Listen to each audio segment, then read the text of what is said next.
Those changes being made by both teams, acknowledging the effort put in by players. It's been a high-tempo match, as you expect in these Cup quarterfinals. Tight affair, 12-7. KCB still edging Kenya Harlequins, who have elected to use the boot again, going into the KCB's backyard. The bounce of this ball is very critical. Shiasi. Yes, indeed. It's a high tackle. Double blast. Oh, my. Just what Kenya Harlequins didn't need. Victor Door not messing about. Smarty with an arm, forearm. Yeah, he's been noted for that several times. Yes, he walks around with his weapon and he unleashes it so openly. Advantage being played, quick tap and go, not being 10. Another yellow card loading for KCB. Cynical play, stopping Kenya Harlequins out wide. 2 into the bin. Nigel Amaitsa comes in and goes out again. Now 5 versus 7. This is the moment that Kenya Harlequins have been looking forward to. 12-7. That is cynical play, interfering with play, not going 10 meters out in the red zone. You can see that on the bench. Nigel Amaitsa together with his Kenya 7 Shujaa teammate Festa Shiasi seated on the bin. It's 5 against 7. Kenya Harlequins must make KCB pay for this, and they do well to call a scrum down 5 meters out. They have numbers to burn out wide to the left. This should be a corner flag try at the very least for Kenya Harlequins. What will KCB do to survive this onslaught? Ball is out wide, dummies and goes short. Oh, nice try there from number 9, Patrick Wainaina. It was always going to be a tough one for KCB. And the inquisition begins for KCB. Onyala just on the face. As you see that dummy, Brian Wahinya had to go out, try and save that together with Asati. Onyala just trying to get some answers from the only 2 backline defenders outside there. I don't know what he expected them to do. It was always gonna be a try. 12-14, Kenya Harlequins hit the front again. 14-5, picked it up, dummy, and went. Basic rugby, always just stick with that player around that base of the set piece. But 2 players down, it was always going to be hard for Walter. Yeah, totally. That reminds me of the conversation we had initially about the set piece and how it works. You have an opportunity. Kenya Harlequins, they have numbers on the outside. Lawrence passing it goes backwards. Kenya Harlequins have to get that ball by KCB. Wow, nice defense there from Onyala. First in bin, 16 seconds to go. The other one, not pretty sure how many seconds to go, but we'll be getting you that information.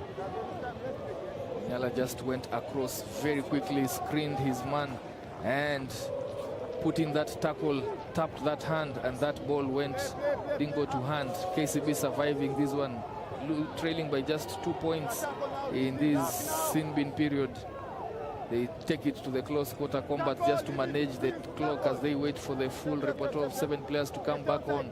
We expect them to just carry it back into contact. Again, goes into it. That's the right play from KCB, trying to manage the numbers out wide here. Yeah, for our viewers who are wondering, the players who are in the sin bin can't make their way into the field of play until there's a broken play or a break in play. It's 5v7. Jabs steps the first. Otundo and company are defending Japolo. They have to bring him down. He's cut. He's isolated. Kenya Harlequins have possession. Yes, they do. 5v7, remember. The sin bins can't make their way onto the field of play. It's a penalty. Can they? Can they? Yes, they can. Finally, they are Nijo. And a change here. We have Risho Angila, who's coming to replace Festus Madi Shiasi. It is Navi times here, and I'm pretty sure you, the fans watching from the comfort of your seats, are really battling the nerves. Amazing, amazing. The SportPesa National Sevens Circuit keeps giving. Yeah, KCB weathering the storm there.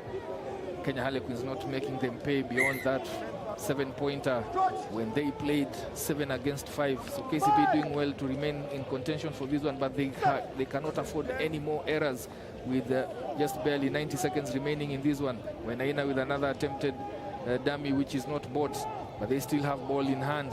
Offloading once again, and now it's a foot race, kicking it to the backyard. They're going for it. Nigel Amaitsa has to make amends for that yellow. He's barely played in this match. Goes into contact, defending. Manuel Opondo coming in. Raike Luangila with ball in looks hand. like a knock-on. Yes, pass it is. not going to hand. Oh, man. And time running out for KCB here. They are remaining with seconds on the clock. Losing this one. Just seconds remaining. Toeli, what is it doing to the win predictor? I can't believe the scenes here. Yeah, 7 aside always pauses and throws those moments, those shocking moments. And we at the cusp, at the brink of a major upset. KCB staring down their first loss in the 2026 title. Time is up, and it goes into touch, and there KCB bundled out of Dala Sevens by Kenya Harlequins. A huge monumentous victory for Kenya Harlequins, doing the unthinkable, slaying down the Green Lions. And KCB, after surviving Masinde Muliro yesterday, have come and stuck against Kenya Harlequins. Big victory for Kenya Harlequins. And you can see in the stands, everyone soaking in the moment when Kenya Harlequins took down the Galacticos of KCB 14-12. Those 2 yellow cards was the biggest undoing for Kenya Commercial Bank. And they exit the main cup, go into the 5th place playoffs. Later on, they will meet the loser of the next match, Cabras versus Daystar. That is the first big upset in Dala Sevens. The defending champions bout. Big up to Kenya Harlequins for making it to the 2nd successful semi-finals. They always pack that surprise element in them, and they take it to KCB and win it. We'll see in the next one, cup beginning shortly in the 2nd cup quarterfinals. I'm joined by Kenya Harlequins coach after their impressive win against KCB. Coach, congratulations on the win. Nimeona mkikimbia huko ndani to celebrate. Just how is the feeling? You know, you are the first team to defeat KCB in this 2026 SportPesa National Sevens Circuit. How is the feeling? I mean, God is good, man. Like, I'm emotional right now because these boys work for very little. Like, we don't have anything, but they keep getting showing up, and like, it's just good to see them grow as men. And it's really happy. I'm really happy, and I thank God for this win. Just take us through the mental strength that you guys talked about before the game. I mean, it's been 16 weeks of hard work, and yeah, I'm just proud of the boys. And yeah, I mean, you work hard most of the time, and sometimes you just need a little bit of luck in your side.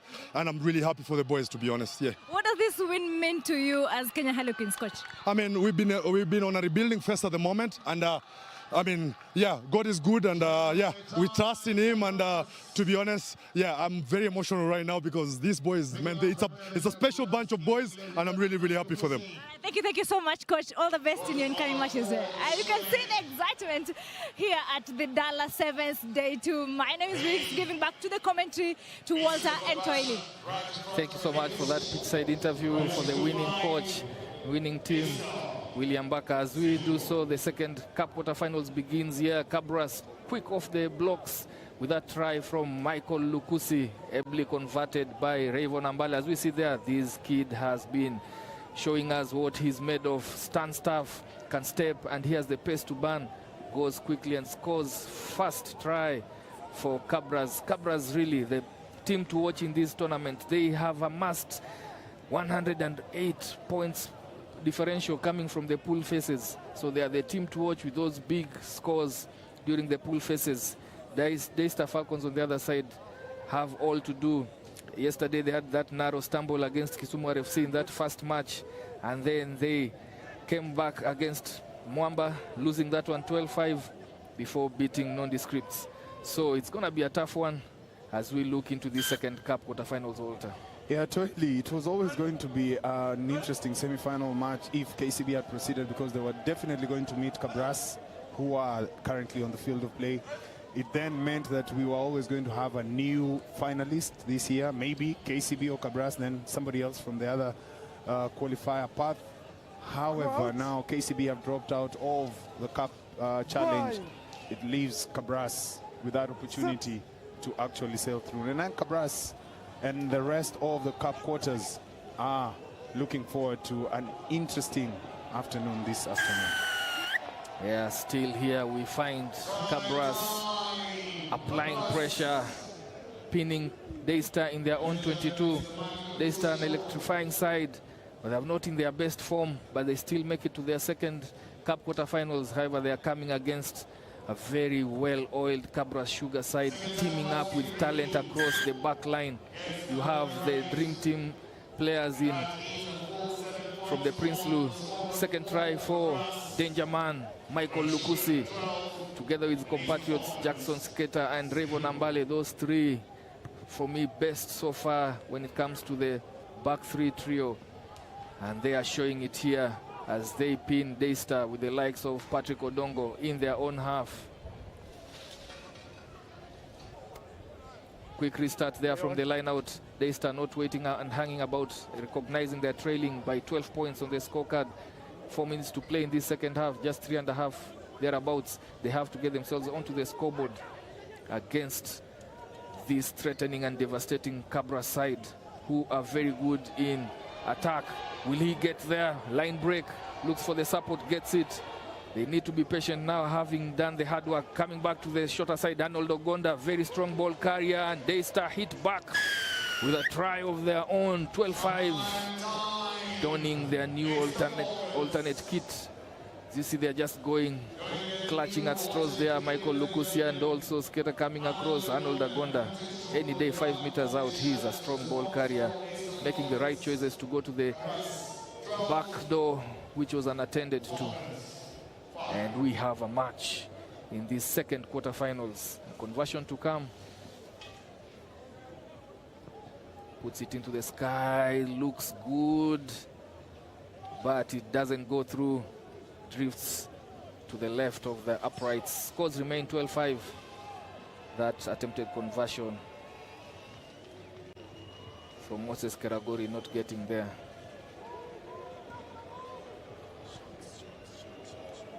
A restart from Daystar Falcons. They retain possession. Good doing from the University lads.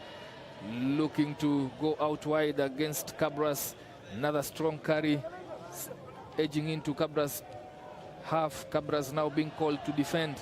Sustained possession from the University lads as they go to the 15-meter channel. Arnold trying to get it back into play. Does well. That is an attempted intercept. But it's a knock-on fast from Daystar Falcons, so it's advantage. Lukusi with the ball, trying to put his teammates into space, knocking it on. Referee plays advantage to Daystar Falcons.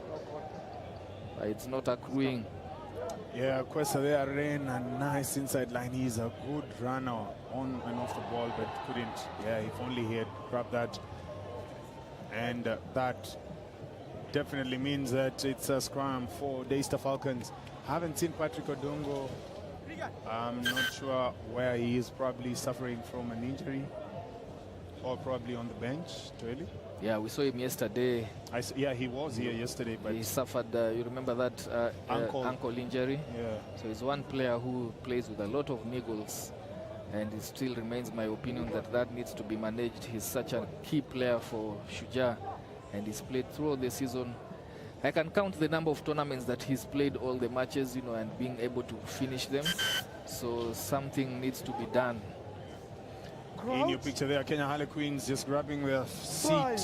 They've come into that player area. Giant Slayers. Yeah, Giant Slayers. This one's nobody saw that coming. Yeah, no one gave them a chance. Good carry there from Daystar Falcons. They are able to have a lot of possession. After leaking those first two tries, they have come back with one of their own, and they have denied Cabras possession for a while. That is advantage to Cabras as they went juggling in. Lukusi with a quick tap and go. He has been the one who turns on Cabras. Look at that, taking quick to the defense line and unleashing out wide. Rayvon Ambale, who goes over for another try. Those under 20 players playing probably their last sevens game before they head out to represent Kenya under 20 the Bates Cup across in Uganda. And they combine to put in another try. Best, you will say, when it comes to the scrummer, flyer, half, center combination we've seen so far in the circuit. Those 3 under 20 players putting up their names. Fantastic displays. Jackson Siketa with a skewed conversion attempt that goes barely above the bar. And we go into the halftime. Cabras fighting back. Good strike rate to lead in this halftime break. Second quarterfinals, Cabras ahead 17-5 against the University Daystar Falcons.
We are back for the second half of the second main cup quarterfinals, coming quickly after that shock defeat by Kenya Harlequins on KCB in that first match. Cabras not letting this one slip, leading comfortably at the break 17-5. Daystar Falcons have to start their fight back from this penalty.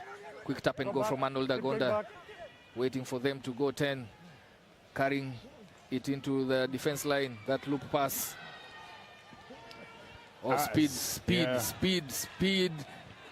Nice tackle from Michael Lukusi, stopping what seems like a sure drive from Robin Wanyama. Yeah.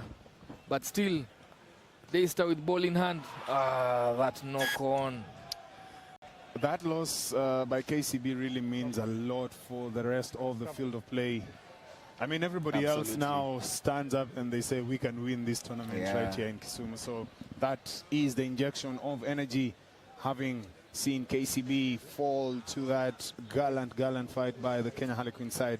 Massive scalp there taken this morning by the Kenya Harlequins. Yeah, it just goes to show that having the names, having the big names doesn't count much as team chemistry and discipline also, because those 2 yellow cards mean undoing. But Cabras will look to take advantage of this, and every other team, including Kenya Harlequins, who now proceed to the semis, who will be the new Dala Sevens champion after the exit of the Green Lions. Rayvon Ambali taking it into the defense line. Quick offload, trying to screen through the attacking line of Cabras is Daystar Falcons. They're now reshaping. Lukusi trying to create something out of nothing here as both teams cancel each other out in defense and attack.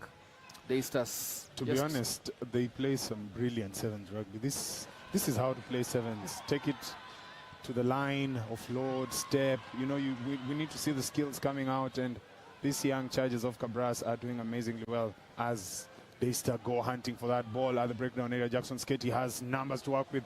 Lukusi also has numbers. They know they have the brain. Salano, once again, the offload hits the mark. You have Adrian Kwesa with his galloping run. Try time. Yeah, Cabras finally adding another try, stretching their lead to 22-5. Really doing well to push Daystar end to end, splitting their defense line with those darting runs and then creating the spaces 2v1, 3v2, finally getting another try. Rayvon Ambale creating all that with that darting run straight into the heart of Daystar's defense. From there it was quick offload, as you see him also putting an extra 2 points. And then finally that pass coming in. It was just a matter of time. That sustained possession. Cabras,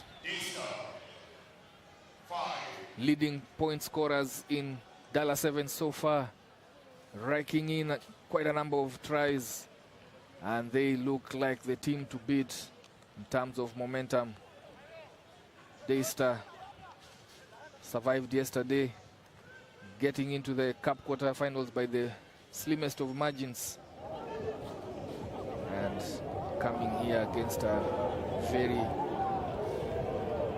informed Cabras Sugar, as they still have possession, building it up slowly, getting it through the hands, ensuring that players get to feel the ball. Cantona having come in, Kwesa goes in to secure that possession, being hassled, and it's a turnover illegally, so it's an offside, went around the fringes of that track. Yeah, the referee there was very clear in his communication. That was an offside, creeping into that offside area, giving Cabras an easy way out to reprieve. Cantona gets the ball into touch, and we have line out throw. Roy Maruti. Cabras with the waiting trio of Wangila, Shiundu, and Bryson. Adaka, who's the center in 15s, now forward in 7s. Matthias has Adrian Kwesa. Adrian Kwesa is fast, deceptively fast, but Robin Wanyama says, not here, not now. It's me versus you, it's speed. And it's all about that battle. Shiundu has Bryson. Gil on the outside, tackled. Ball is open. Is it? Yeah. And Cabras guilty of playing the ball on the floor there. You have to be on your feet to play. Duncan Olile. Daystar have to score. I think this has run away from them. Yeah, too much for them to come back in this one. 90 seconds remaining, trailing 24-5. They will need a lot of clinical execution, and they'll need all the possession to get back into this one, and Cabras won't give them. Yeah, besides needing that clinical, you can be clinical, but you can't be clinical with the clock. It's 1 minute, 19, 18 seconds. You have to score at least 3 times to get that scoreline reading in your favor. That is, speaking of Daystar, they recycled the ball well. The lineout was taken nicely. Has a knock-on. Big hit. Yeah, big hit there. It goes backwards. Referee says let's play it. It's an advantage being played. Bryson goes back opposite side. Scanning. Cantona scanning and passing it out wide. Once again, Kwesa has Matthias Simbo in close support. No, stop. Stop, says the referee. Cantona. Good recycling of the ball. Roy Maruti taking it to the edge, looking for who is coming close for support. Bryson recycles well. Faces coming in. Shiundu has Kwesa. Once again, Adrian. Good. Young charge. Yeah, you can see the tempo of the game has just dipped a bit as Cabras banging the changes, making very many changes in the second half, but that doesn't change the momentum of the match in terms of the scoreboard. Adrian Kwesa with another try as Cabras take this game to its end, waiting for this 2-pointer, a 29-5. Fantastic win for the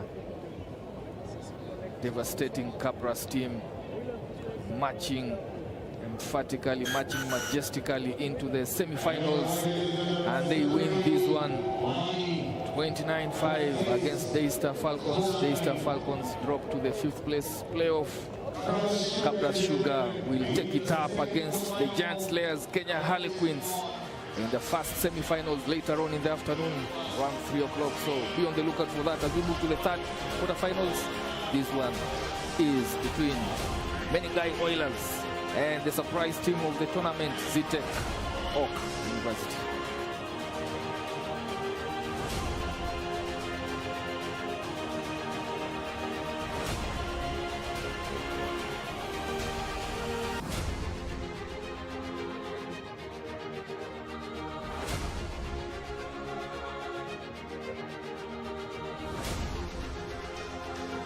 Giant Slayers, Kenya Harlequins, Cadets, Reed, Cabras.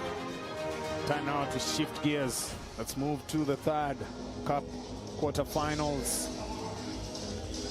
Menengai Oilers getting ready to kick us off. Yeah, Oilers seeking redemption after a poor outing in Prince Lou against newly promoted Zitek Oaks. Yes.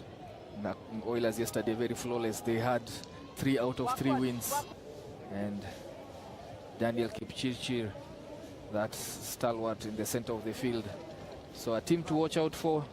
They have been very quiet in the background in these Dala Sevens, but you wait to see what they can be able to achieve. As we see there, Zitek, very dangerous team, surprise team, going over to open that score. Number 7 on the shot, going over Fidel Chimwani. Fidel Chimwani silencing the Oilers fans with the first try of this match, and ably converted there. Wow, fast booking their ticket into this one. Yeah, they had a good day yesterday, as you said. This here is the first, or is it the opening game for both sides this week, this Sunday? And of course, Oilers, this is a game probably they went going into bed last night thinking, yeah, we have Zitek Oaks, they've just come back from Division 2, yeah. Maybe they're a slouch, we can actually run over them. But Zitek Oaks are no mean opponents. They're actually a very formidable side given that opportunity. Dennis Ndayala of Mwamba is the younger brother of Brian Ondego, who actually made the line break for the Zitek Oaks. So it's quite a talented family, that one. We have been talking about talented rugby families that have multiple players representing their backgrounds on the SportPesa National Sevens Circuit. Once again, it's a good goosey. That was a player in front of the kicker. I honestly thought that was a knock-on before it became a grab. I thought the ball hit the ground first. Sure, our camera crew will be getting us that last replay there as you see Lucky Onyango making away from the crime scene. Yeah, there was a goose there, switch, and then Ondego goes for that. Ondego knocked it on. It was a knock-on. It hit the ground before it hit the boot. Referee couldn't see it, but Lucky bounced, and the player was offside. Zitek Oaks doing well, pinning Oilers in their half, leading on the scoreboard. So Oilers, Glaciers Owino, they will look up to him. He's been a really pillar. Is a real pillar for Oilers. Yeah. The other person they really need in this game is Kipchirchir, and of course Philip Okeo to actually come to the fore. Bilder Ogeta also is needed by his team to carry the team forward. John Okoth as well. This team is littered by or with stars, and they're playing a Zitek Oaks side that can only brag about coming from the Division 2 category. Long cutout pass there. Lucky pins back his ears. Brian Ondego couldn't rally him in try time. Yeah, finally Oilers coming to the party with that try, hitting back after playing in their half. Zitek Oaks pinning them there. First foray into the 22, and they score with the 2 points coming from out wide in the 5-meter channel. Looking to tie this match. Very tightly balanced in these first 4 minutes. Zitek Oaks not fazed by the occasion, not fazed by the play against Oilers, and it will easily turn against Oilers if they are not watchful of what these Daystar, Zitek University lads can pull out.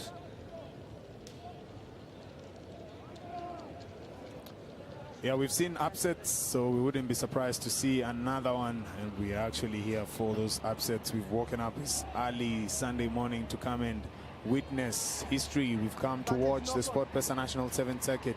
We've come to be part and parcel of this year's celebration. Remember, it's a dedication to the late Honorable Raila Amolo Odinga. Kisumu FC have dedicated Dala Sevens to the remembrance and the celebration of the life of the late former premier. So this is the best place to be. If you've not made your way here, grab your tickets on Tico Hub and rush to the Jomo Kenyatta Stadium, Mamboleo. Yeah, Zitecox, their own worst enemy there, having possession of the ball, but knocking it on. The try scorer Fidel Chimwani probably had two things on his mind there, either step back in or ride the tackles, but he did all that before he got ball. And now Oilers, Philip Okeo swinging it out wide to Kipchichi taking two men. Then Lucky has to recycle this one, goes into contact, sets a platform for Chirchi to bring the ball out wide from the set piece rack, carrying it straight into contact at the heart of Zitecox's defense, going through the motions but gaining territory. Together with that, Zitecox's defense just holding on, then riding that tackle. Philip Okeo strolling for Menengai Oilers' second try. Just rotated and, you know, just went round. His hips, That's what we need, or we expect, or the Menengai Oilers expect from Philip Okeo and John Okoth, who bring in that quality addition to the Menengai Oilers side. Try time, Glaciers Owino. Yeah, gifting Glaciers Owino with another try, angling to be one of the top scorers in this Dala Sevens. Glaciers Owino converts his own try after all the hard work done by Philip in that first play. And Oilers finally take lead of this match, 12-7, as you see there. Those two events leading to the try. 15 or so seconds remaining in this first half. It has been played not at a fast tempo as the sun heats up Dala Sevens. This 20th edition, that ball barely gets to the 10-meter line. Taking him on the air. Referee penalizes Oilers for tackling the Zitecox player as he went for the ball in the air. Brian Ondego steps back in, looking to do a chip behind Oilers' defense, and Chichi, the wiser there, kicks the ball out wide into touch to bring the first half to a halt. Menengai Oilers taking the lead, seconds remaining this first half, leading this one 12-7 as we get into the second half later on.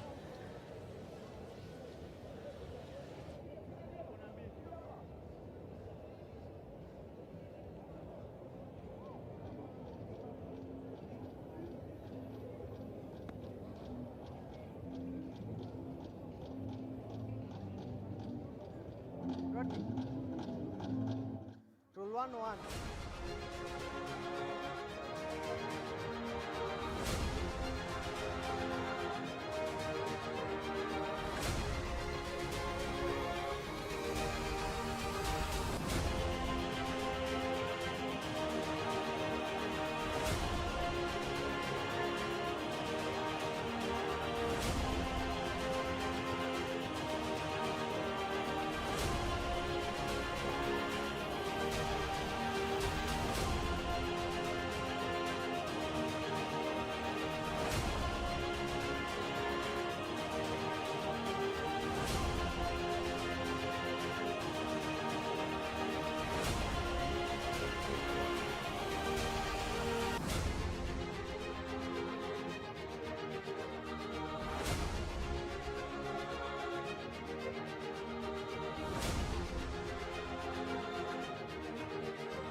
We kick off for the second half of this third quarterfinals. main cup quarterfinals, and we have Menengai leading 12-7 against Zitek University, promoted into the Division 1 after winning the Prince Louis Sevens Division 2, that final where they hammered Kabrak University 49-0. So they are not really, I mean, they have applied themselves well. 2 wins yesterday and running Menengai close so far in these third quarterfinals.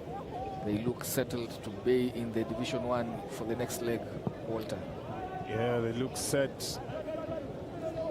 This is a tight one to Eli. It's the second half. If Menengai Oilers do not score fast and allow Zitek to score. Yeah, if they keep it close to the last few minutes, yeah, they might find themselves on a banana peel.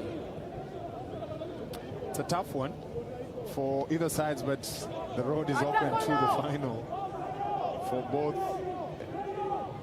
Interesting to see how the next face goes. And that is Philip feeding off his brother's offload. Try time. Menengai Oilers. Yeah, Menengai Oilers going through the motions here, trying to build up a lead that can give them comfort later on in the match. Philip Okeo turns from provider to try scorer. He provided for Glaciers the previous try, and in this one he had to go all the way and score it, proving to be one of the building blocks for Oilers, who have been quietly working in the background. 3 out of 3 wins yesterday, very mean defense, and they pull away from Zitek Hawks in these third quarterfinals, 19-7.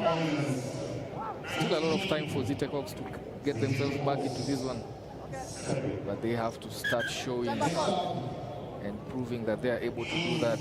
Needing possession, need to stretch Menengai Oilers in the defense. And so far, Oilers looking a tad bit comfortable. They go into this one trying to push. Yeah, that physical close quarter combat. They have to release him before they contest that ball. Good defense of that from Menengai Oilers, as we see Osonga coming in, one of the changes made from the bench. Oilers now just gifting the ball back under intense pressure on defense from Zitek Hawks. Now Hawks, what do they do from here? Can't afford to kick that ball.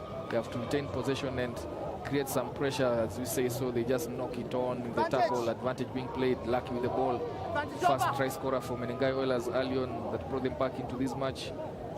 That looks like a referee laying the low down, allowing Oilers to retain possession. Now shifting it out wide. Goes into contact, requires support play. Philip Okeo. Bildad. Rush defense there from Zitek Hawks stops that ball from going to the back line to Oilers. Now that darting run from Wesonga looks to cut through, shred through the Zitek Hawks defense, and 3 versus 1. Glaciers Owino going over for the 4th try and his 2nd for Menengai Oilers, as they now look comfortable with 3 minutes remaining in this second half. Put it down and Zitek Hawks coming probably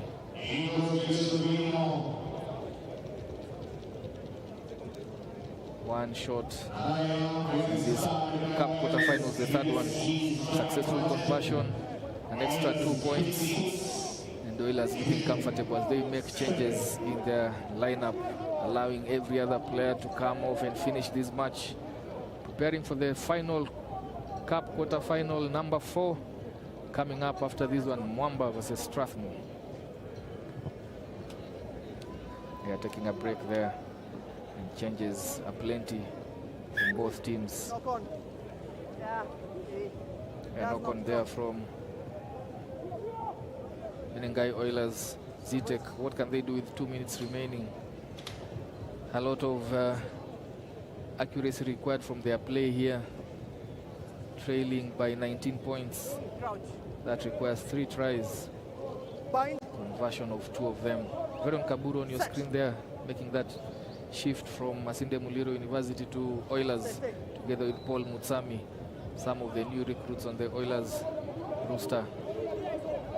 Brian steps back, goes into contact. They need quick ball, taking back to the shorter side. Cut out pass to the wing and stepping back in. Oilers defense remaining strong, just drifting and shifting across, giving no space, but that pass. Number 10, playing the 9. Yeah, number 10 playing the 9 in that set piece. That penalty against Abutwalip Wesonga. Ondego off. Big hit there on the ball carrier, thumped to the ground. Feeling that one, Clement Ashila, and holding on. Look at that. Gets the ball. Clement is tossed into the air. Legal tackle from his opposite man, John Okoth. Dumped to the ground. Big boys getting at it. Oilers managing the clock here, appreciating that they have won this one, and putting the ball to boot, taking the play into line out in Zitek Oaks red zone. Zitek Oaks will move into the 5th place playoffs. Okay, 10 meters. Where they will meet the loser of the next match. That is Cup quarter-final number 4, Mwamba taking on Strathmore. 20 seconds or so remaining in this one. Oilers will want to apply some gloss finish to this one. Wesonga riding those tackles, needs to go to deck to allow for that recycling of the ball. Not rolling away, but just a meter shy of Zitekok's try line. Ndego putting in a big shift in defense. Ball, smooth ball that shifts across the back line, and John Okeo goes on for another try, but he hands it over. Hands it over to Alvin Khavoli from the bench, who scores that one. And it's a big statement win from Menengai Oilers, working silently, as I said, in the background, marching into the semi-finals. After playing in the 9th place playoffs in Prince Sevens, they get themselves into the top ranks. In Dala Sevens, conversion is good from Wesonga. That brings to the end this one, 33-7, biggest win in the quarterfinals so far. And Oilers, the mean Oilers, marching on into the semi-finals. Move on to the last match of the Cup quarterfinals, Mwamba against Strathmore.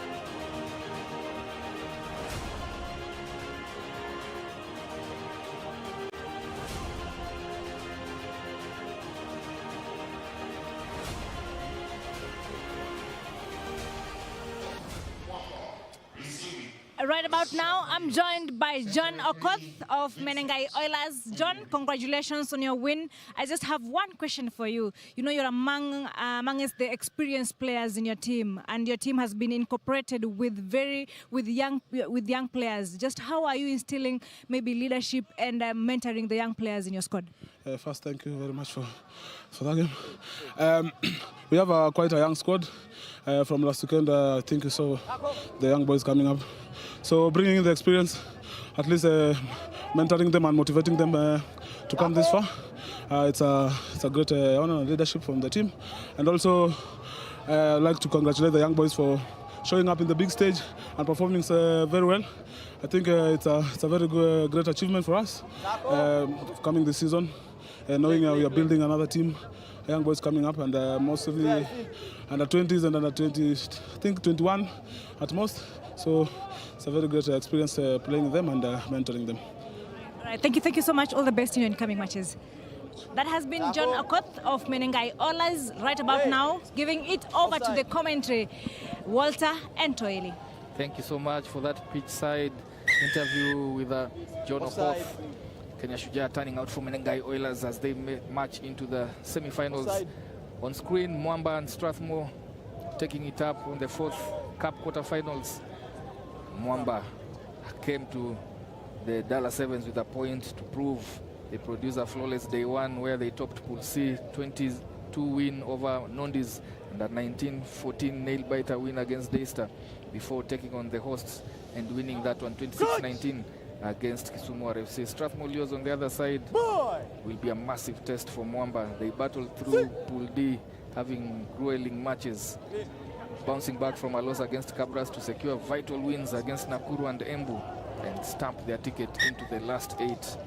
Currently, Louis Kisia's side, very tactical, disciplined they are, and they have rejigged their position, looking to play in the Cup quarterfinals for the first time in this year's circuit. Currently, it's a stalemate. 3 minutes played, and both teams cancelling each other out. Some schoolboy errors, you'll say, those knock-ons, just curtailing momentum from both sides. It's going to be a tight one, Walter. Yeah, definitely it's going to be a tight one here. Mwamba with Gideon Makumi looking to attack and score fast. But Strathmore Leos, Gideon Makumi, former Strath, Dennis Dala. Strath has Elton, Strath has... This is a good game. Yeah, it is. I think this is the finely most balanced yes, quarters. Of the quarters. Yeah. But nonetheless, Zitek have given a good account of themselves there. Arnold goes straight. Bumps of Gabriel Laimba. That is Reynolds going straight into Arnold, the smallest, against the biggest guy on the other side. And it's not all in the size, it's all in the heart. And the technique. Yeah, going low, dumping the big man on the floor of play there, and the forward pass. That's what the captain does, leading from the front. I think it's pressure moments, nervy moments for both teams. You see those errors. It's a start-stop affair by both teams, so keeping the match very close. And both teams looking to go to their first semi-final appearance in the circuit this year. Hence the tentative mood of this match. Strathmore Leos with ball in hand, again under pressure, those offloads in the tackle. Both teams just making a hash of the ball in possession, not getting the game firing. We've not seen any faces from both sides. And those loose balls that don't go to hand, those passes that don't get to man, and then it's a hack here, hack there. Very chaotic first 4 minutes. But once the first try goes in, then ironically, that's when the nerves settle. Brian Mwendo with a put-in, a big shove from Mwamba.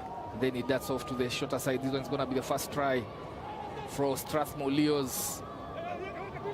Brian Mwendo goes down for 5-pointer for Strathmore Leos.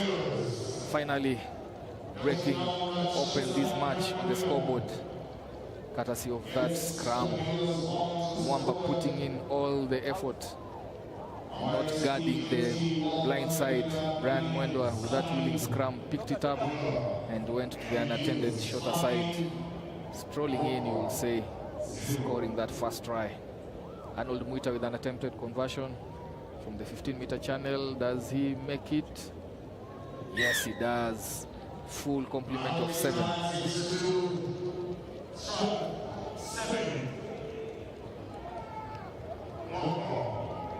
Look at that, just goes to that blind side after the wheel. At times it's a 50-50 affair. It is a gamble. It's a dicey situation when you put in all your effort trying to shove the ball in that scrum, because that leaves your hooker unsighted in case the attacking 9 picks and goes to the blind side. And Mwamba pinned down in their own half.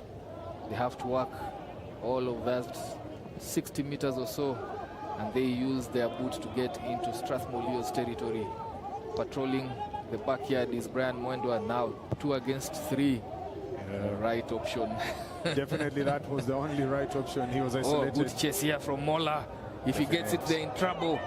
Where is the support? He needs to offload that one. Mola.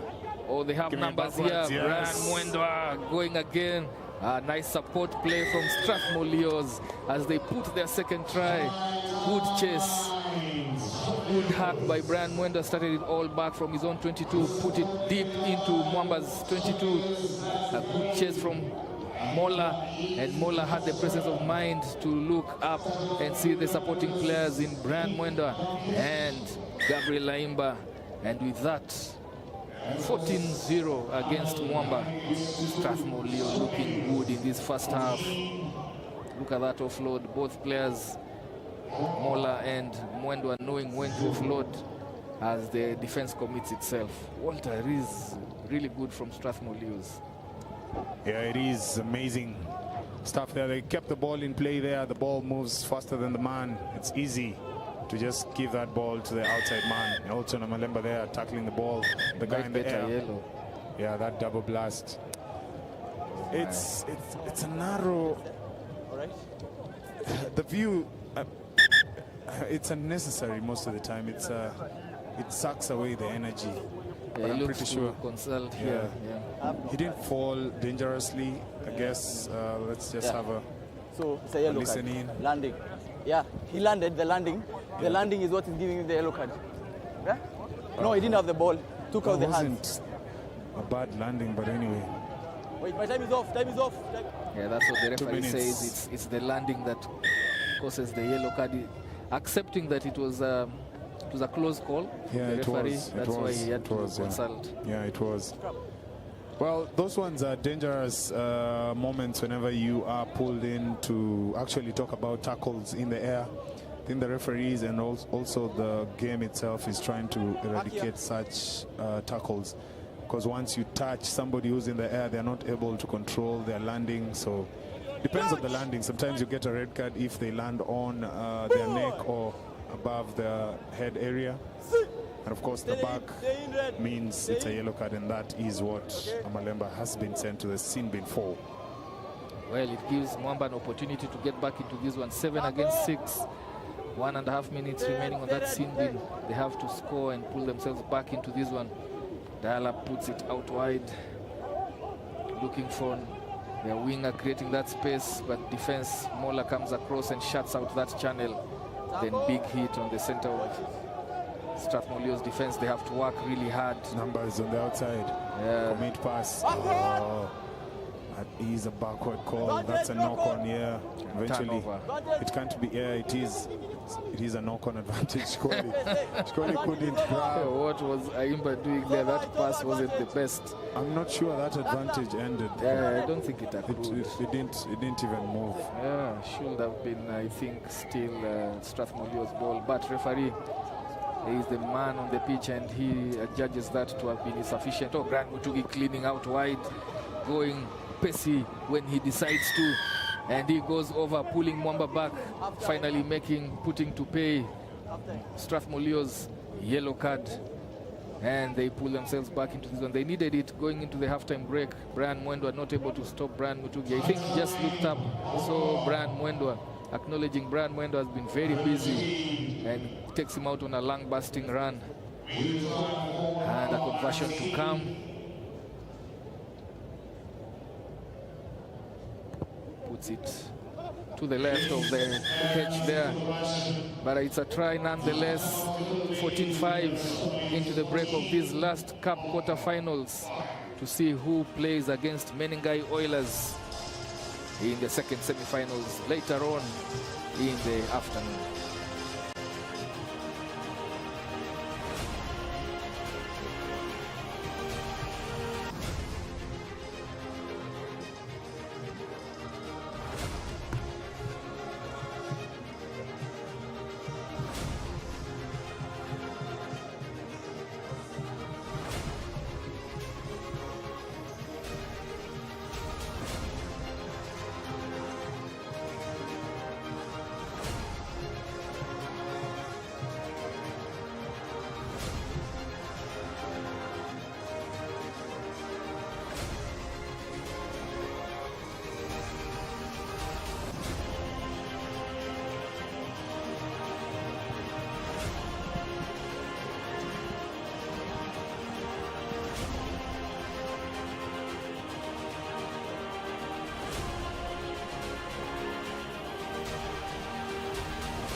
Yeah, we are ready for the second half. This is the fourth final. Main Cup quarterfinals, Strathmore Leos taking on Mwamba. Strathmore Leos leading this one 14-5. They had a yellow card that allowed Mwamba to get their 5-pointer. Good kickoff that is retained by Mwamba as they build and start their fight back into this match.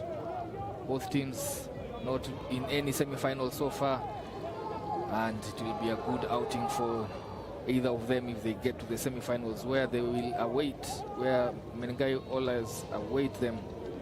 It's going to be a tough match. Mwamba into Strathmore Leos half. It's a contest, this one, that track contested. Elton Amalemba together with Simon Wafula trying to make it a hash. Referee trying to just lay the low down for Strathmore Leos. Good contest. Mwamba carrying it back into contact.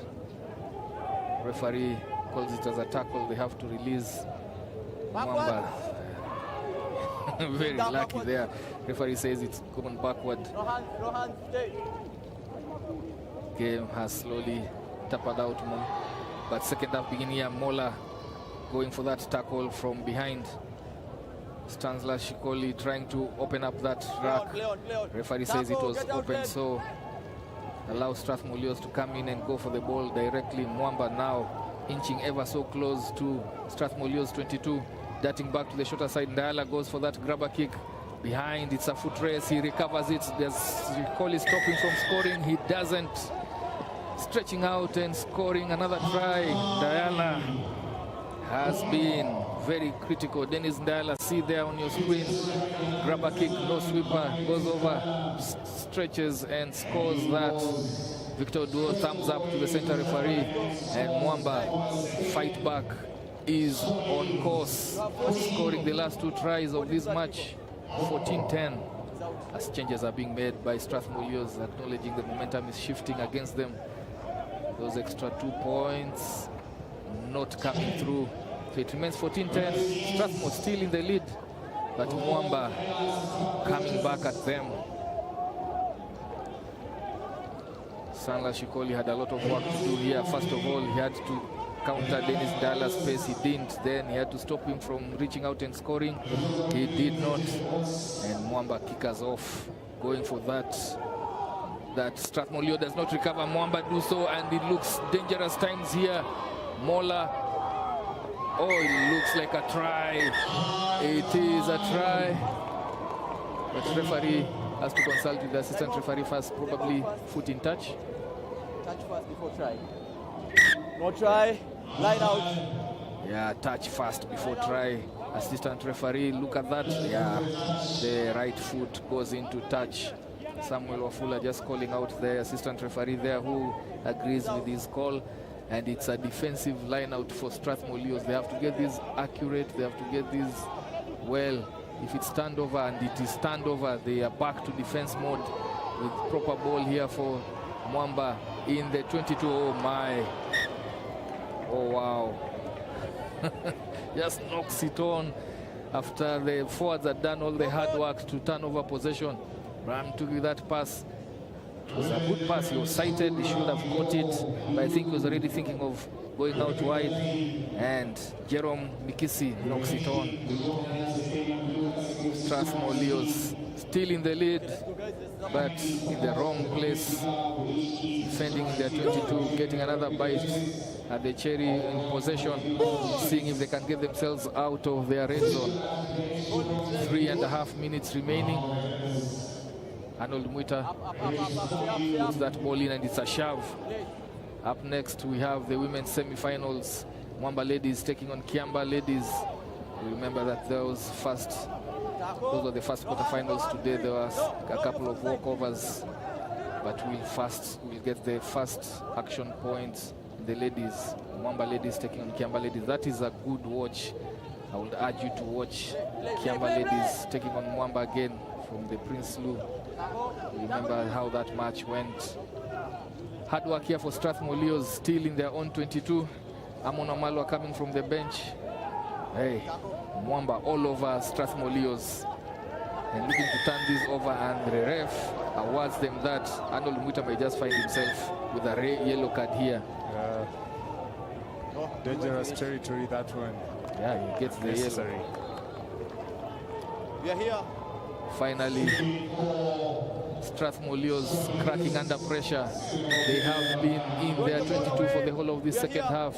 Arnold Muita trying to buy more time, but there's zero tolerance for interference with a quick restart. Tap and go, trying to barge over, held up. Release. Referee says there was no release there for the ball carrier. Oh, this is another yellow card loading. Oh, wow. Strathmore Leos, pressure getting to them. Samuel Wafula is going to get his marching orders for another 2 minutes, similar to what KCB went through, 5 against 7 with 1.5. Okay, 2 minutes remaining. Samuel Wafula wasn't going for the tackle there. Never stood a chance of getting that ball. Sticks out his hand, and nowadays that is punished. Even in the 15-a-side version, stick out one hand and you find yourself in trouble. Gabriel Awimba sprinting back into play. The referee has to stop it to ensure that there is no potential offside play as he comes on. And the substitution is made. Sandler Shikoli goes out. And in comes Gabriel Awimba to close out this match. Surprisingly, Strathmore Leo still leading, but it's 5 against 7. Yeah, it's 5 against 7. It's almost time as well. I've had so many opportunities to score. I don't know why they're yet. That's a try there. Yeah, finally Mwamba using route 1, barging over and scoring, going ahead 15-14 with a conversion to come. It's still 5 against 7. And Strathmore Leos hanging on to dear life and losing this lead.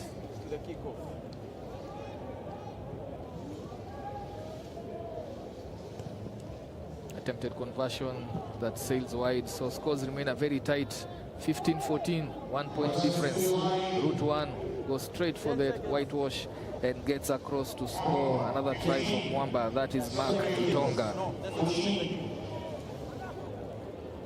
A restart, a quick one from Mamba as they try to take advantage of the 5 versus 7, and it goes into that Walter. How many opportunities do Mwamba need? That is exactly not how to restart with 5 against 7. Those coach killers, the Huta Sounds. Sinbin is done. Arnold is back. Wafula has 10 seconds. 7 against 6. Last use of the ball here for Strath. Ayimba tackled into touch. Come on. And there you have it. Mwamba march into the semi-finals. Just reward for their exploit yesterday when they topped their pool, 3 wins out of 3. And they win this one by the slimmest of margin, 15-14, to march into the semi-finals, their first one. And Strathmore Leos will go into the 5th place knockouts. And we are done with the quarterfinals, main cup quarterfinals. And it has been an interesting watch as we went through the first one where KCB lost to Kenya Harlequins. 12-14, Kenya Harlequins go into that semi-finals.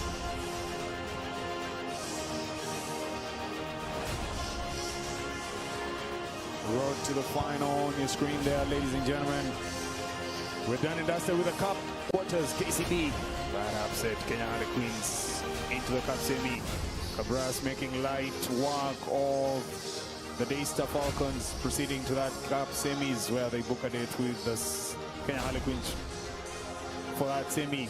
The other qualifier route, so Mwamba FC take on the Strathmore Leos. Mwamba proceed into that semi slot. The Menengai Oilers have booked a date with, of course, Mwamba.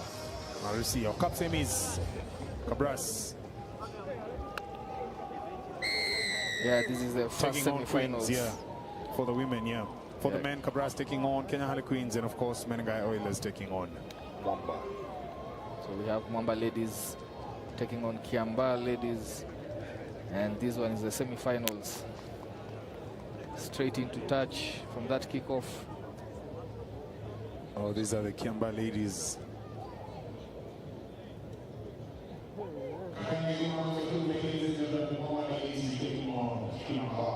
line out there from Kiambaa ladies.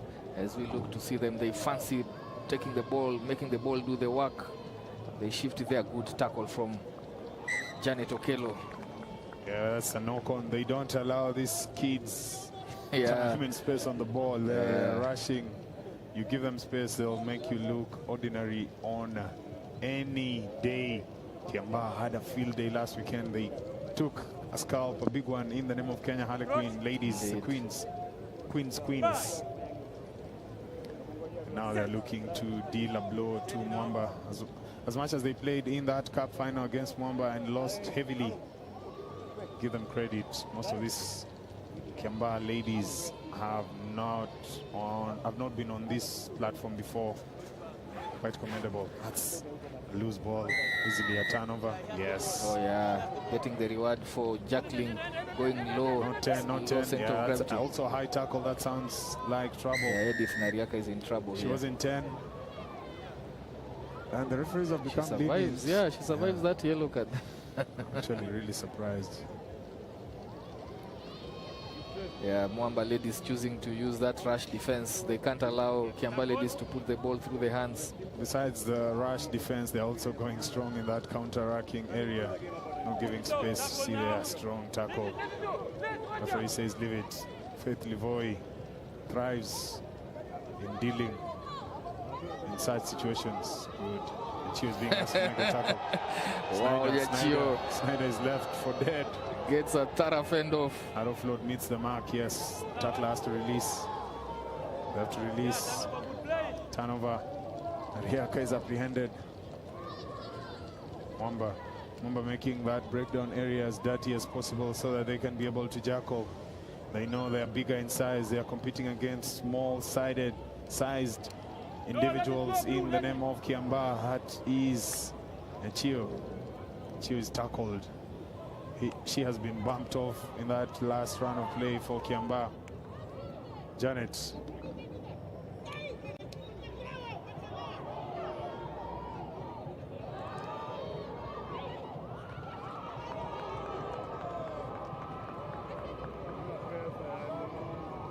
Edith Nariaka.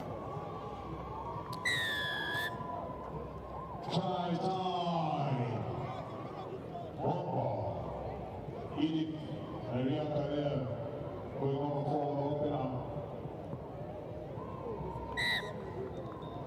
Conventionally successful. Mwamba 7, Kiambaa 0.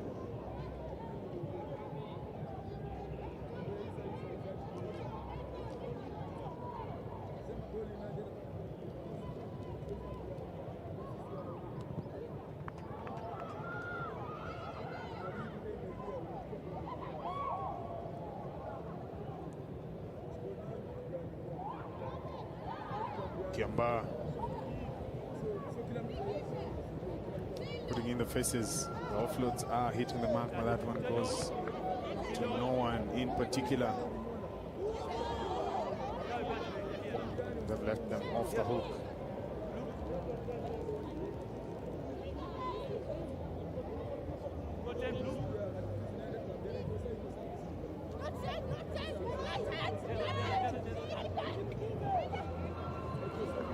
Second attempt and foray into that try line area, and that is a try for Faith Livoy. Try time, Mwamba. Faith Livoy gets Mwamba second.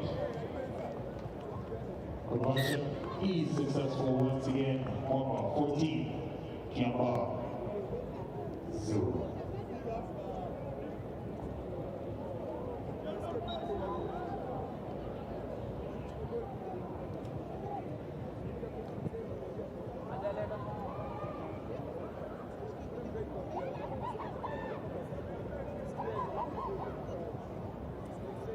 Good ball retention by Kiambaa, but this same play keeps breaking down once this ball gets to the edge. Looking to see how best they can be able to recycle and ask questions about Mwamba's defense. Good offload.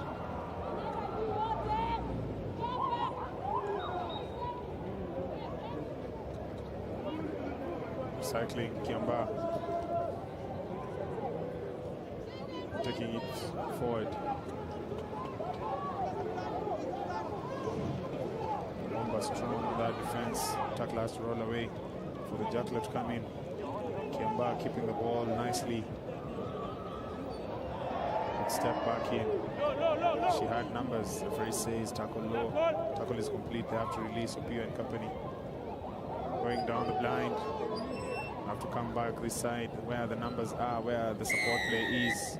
No tracking from the right side coming in. Referee says go 10. They didn't go 10. Hopefully it's time to see how lenient the referee is. Is he lenient? No, he's not. I thought that happened in the first half. Player not being 10, they were allowed to. Yeah, Edith Nariaka got away with that one. But Kiamba ladies not so lucky when they needed to start their comeback. They go down to 6 against 7. Yeah, it's 6-7. See them the replay. It goes straight into that tackle. And I think that is just wait to confirm who goes into the sin bin for Kiamba ladies. I think it is Rose Waidera.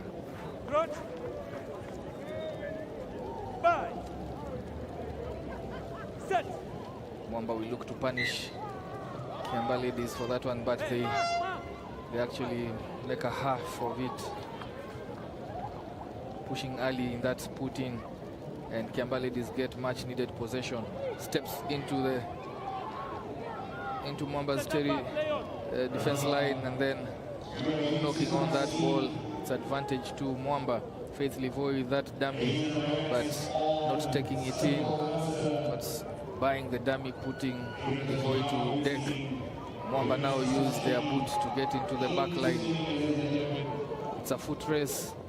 Ball is loose and then knocked on by Tracy as she went for it. The halftime whistle could not have come any sooner for Kiamba ladies as they were reeling here under pressure. See that going for the ball and knocking it on. Bringing it to the halftime score. Mwamba ladies controlling this one 14-0 against Kiamba in the first women's semi-finals. The inaugural women's Dala Sevens, the first time it's been held here in the Lakeside City.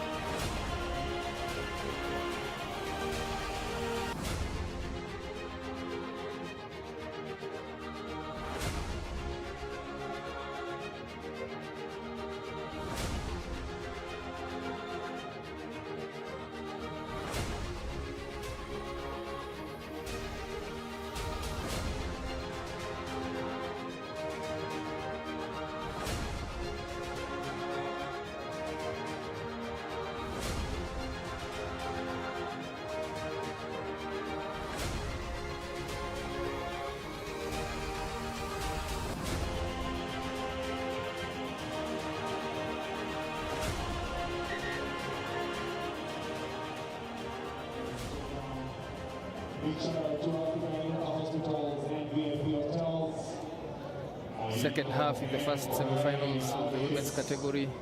First time it's being held in Kisumu Dala Sevens. Mwamba in control, leading this one 14-0. Kiamba ladies, their fight back not aided by the yellow card currently being served by Waidera for a tackle, early tackle within the 10-meter of the tap, penalty tap. They get us to the start with this kickoff. Nicely hoisted, but only chased by one. Faith Livoy under serious pressure on that one. Ball goes behind, so Nariaka shifts it out to Snyder. Snyder quickly arrested there by Milan Gatonye, and they get the advantage of that one. Milan Gatonye came in at a breathtaking speed and hustled Snyder Mokaya. and in the process they knock it on. I think the scene being just about to be completed here. They should be back the full complement of 7. And they are back to 7 with an attacking ball just outside of Mwamba Ladies 22. They dart off to the right where they have numbers 2 against 1, but that pass gives Mwamba the opportunity to just realign on defense. They come up flat, now screening off the players. Big hit coming on to Diana Wanjiko, still retaining possession, looking and waiting for supporting players. Sheldon Jerry does well to weather the storm there, but they are losing territory, losing ground despite having possession. Coming across, Faith Livoy tracking her, misses her and unleashes the winger. Will she be able to go? Evelyn Barongo puts it back in. Referee says play on Barongo again, take 2. Those passes need to go to hand. They're just making it difficult for themselves. Look at that, Barongo again coming under pressure. She's had several touches of that ball and finally knocking it on. Mwamba's defense holding on against a really determined attack from Kiambaa Ladies. Score still 14-0. Substitutions being made. Off comes Evelyn Barongo. I think Zain Hido will just confirm. Zain Hido heads out and it's a defensive scrum for Kiambaa Ladies. Edith Nariaka still on the pitch. Shimi's dummies to go to the shorter side, but returns it to Janet Okello. Mwamba had to make those changes. I think we're a bit wary of the threat posed by Kiambaa Ladies. Yeah, I mean the scoreline still has an opportunity for Kiambaa, so that is probably why the technical bench hasn't effected the changes. Sometimes as a coach you're caught in between, do I change, do I keep the winning formula, do I tinker with it? But here is where they earn their big bucks, those decisions to keep some of those experienced players on the park.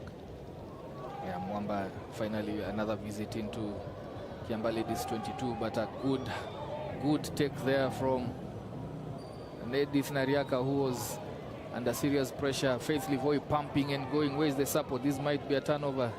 Presence of mind to just give the ball out to Snyder from deck.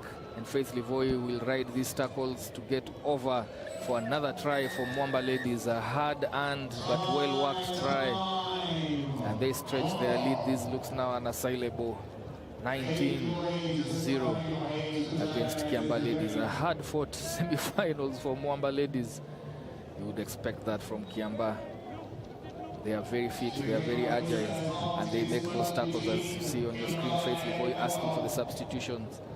That has been a lung-busting effort from her to give comfort to Mwamba Ladies as the extra 2 points are put over the bar by Snyder Mokaya. And this is 21-0. Look at that, she had to go through 1, 2, 3 tacklers. But she does that for Mwamba Ladies as she does it so well for the Kenya Lionesses. This does not go 10 from the restart and they give the ball to Kiambaa Ladies. Most of the neutrals will want to see them score 1 try, but they're coming up against the juggernaut who are Mwamba Ladies. They are not fully 10 meters. Referee very lenient there.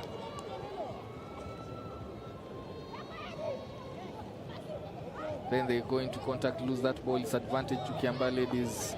Lady Fortune favors them. They take it into contact. 10 meters out wide. Advantage is over. That ball is loose. Hands on the deck as they contest a quick tap and go from their heavy ball carrier, Diana Nyambura. Patience required here from Kiambaa Ladies have to get their first try in this match. They go to the shorter side, stepping back in. That ball, did she ground it?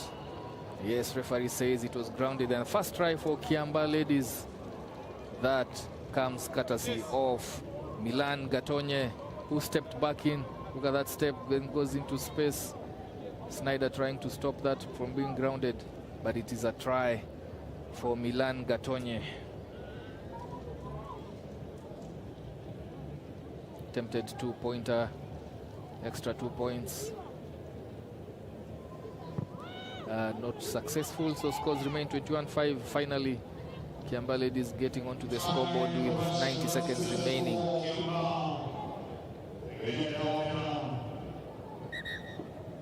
Milan Gitonye with that try.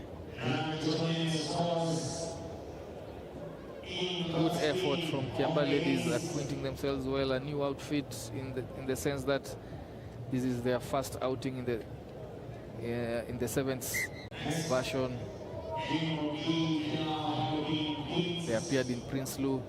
They are back in Dala Sevens, and they have gotten themselves quite a number of fans playing enterprising, wide-running rugby.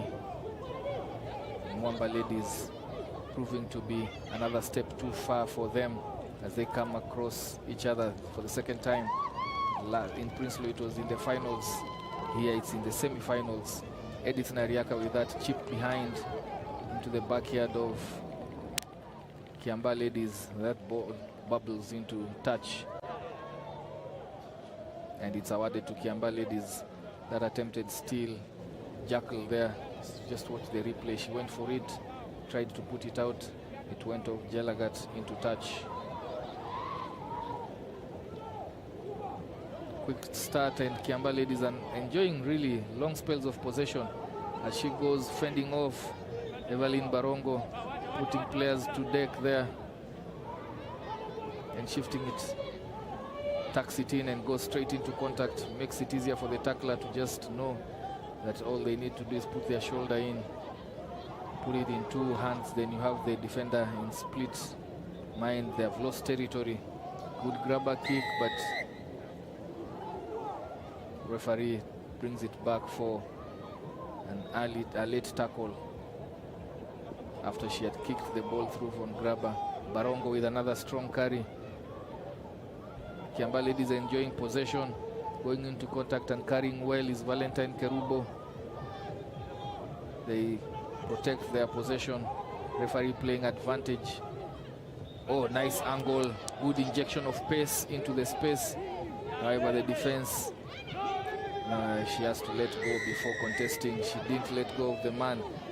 Another strong carry, not 10 by Edith Nariaka. If she survives a yellow card here, she's very lucky. That is the second time she's doing that, and this time round the referee calls her out and gives her marching orders. She might not come back into this one. Diana Nyambura just tapped and went. Edith Nariaka flirting with that yellow card, and finally goes against her. Calling it for scrum, 7 against 6. See there, tap by Diana Nyambura, and tries to go, and Edith Nariaka quickly on to just stop that. There's a professional cynical foul. Scrum that is lost, and Mwamba retained possession, but that loose ball pounced on. Will it be by Kiambaa Ladies? No, and they get it. That should be a try. Side entry. Referee penalizes Kiambaa Ladies for going in from the side. Mwamba surviving there. Really, once you get into the goal line area, there should be an entry. Yeah, I don't think so. I think the referee should have called if we had to. Hadn't she put the ball down? They've called maybe should have been a 5 meter. Maybe Mwamba had grounded the ball then. If not the try. The ball was on deck, so it should have been a 5 meter scrum. Yeah, oh, nice step there, and going to score their second try at the death of this match. Good try from Kiambaa Ladies. Sheldon Jerry does well to put that one in. Oh, steps back in off her right, and she goes. She has been good on both defense and attack. Scores. And we were thinking that if there was more time, this fight back from Kiambaa Ladies would have borne fruit against a winning Mwamba Ladies. Attempted conversion, says to the left. Diana Wanjiko misses that conversion. These first semi-finals comes to a halt. Good outing again from Kiambaa Ladies. They have really come to it, losing this one 21-10. Mwamba ladies go to the finals as we move on to the second semi-finals. Impala Roans taking on Kenya Harlequins in that Gong Road derby.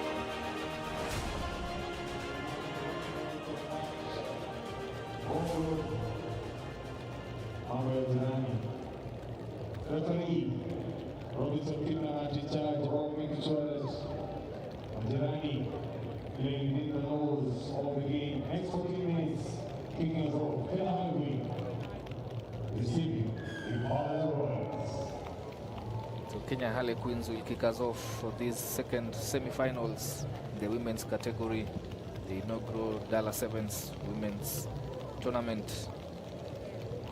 It's a derby brought all the way into the Lakeside City.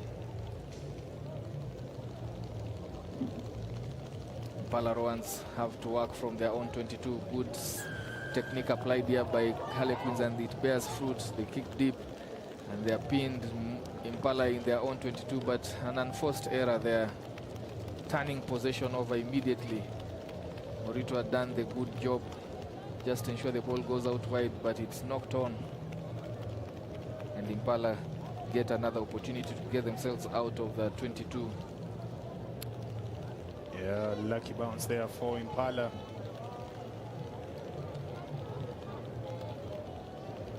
They'll be looking to feed the scrum. Impala backpedaling, getting the ball out, going into contact. Cycling well, but not moving forward. Stella Wafula battling with the Kenya Harlequins Queens team. Numbers on the outside to work with. Naomi Lux. That is Lynette Moran on that outside channel. Freshia receives the ball, kicks a grabber behind. The tackle was made right before she kicked. So the referee says play on. Fair play. Stella dummies to pass, but goes straight into the arriving player. Queens are battling that breakdown area. They're looking for that opportunity to counteract and get possession back. Runs. Keep asking the questions. But Queens defending hard, and that is a knock-on. Queens recycling the ball. Referee's double blow means trouble. Sinbin time. Yeah, that one goes against Impala Roans. And I don't know if that is Stella Wafula.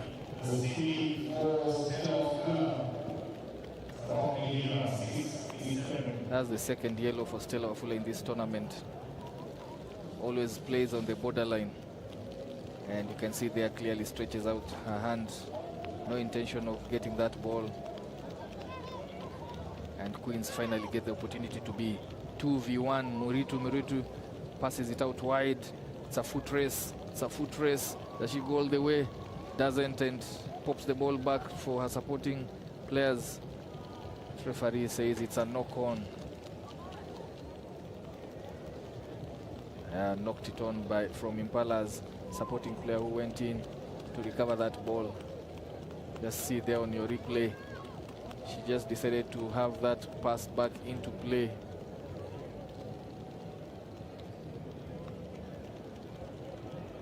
So, not sure where that knock-on was, but we play on. I think it's a Impala defending player who went for that loose ball. Probably knocked it on the floor as she tried to recover it, gifting Kenya Harlequins ladies with another attempt, another shot when it's 7v6. And this one will be dangerous times for Impala Roans, because if that ball can just shift faster to the wing, we would expect that it will be the first try of this match. Most definitely you'd expect that to be the first try of the game. shot. Actually, an elongated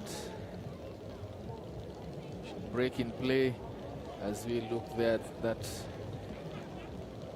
Kenya Harlequins player being attended to still within the playing surface. Therefore, the referee has to wait for evacuation to be done before proceeding on. Kenya Harlequins last weekend's really coming against Kiambaa ladies and finding the going tough.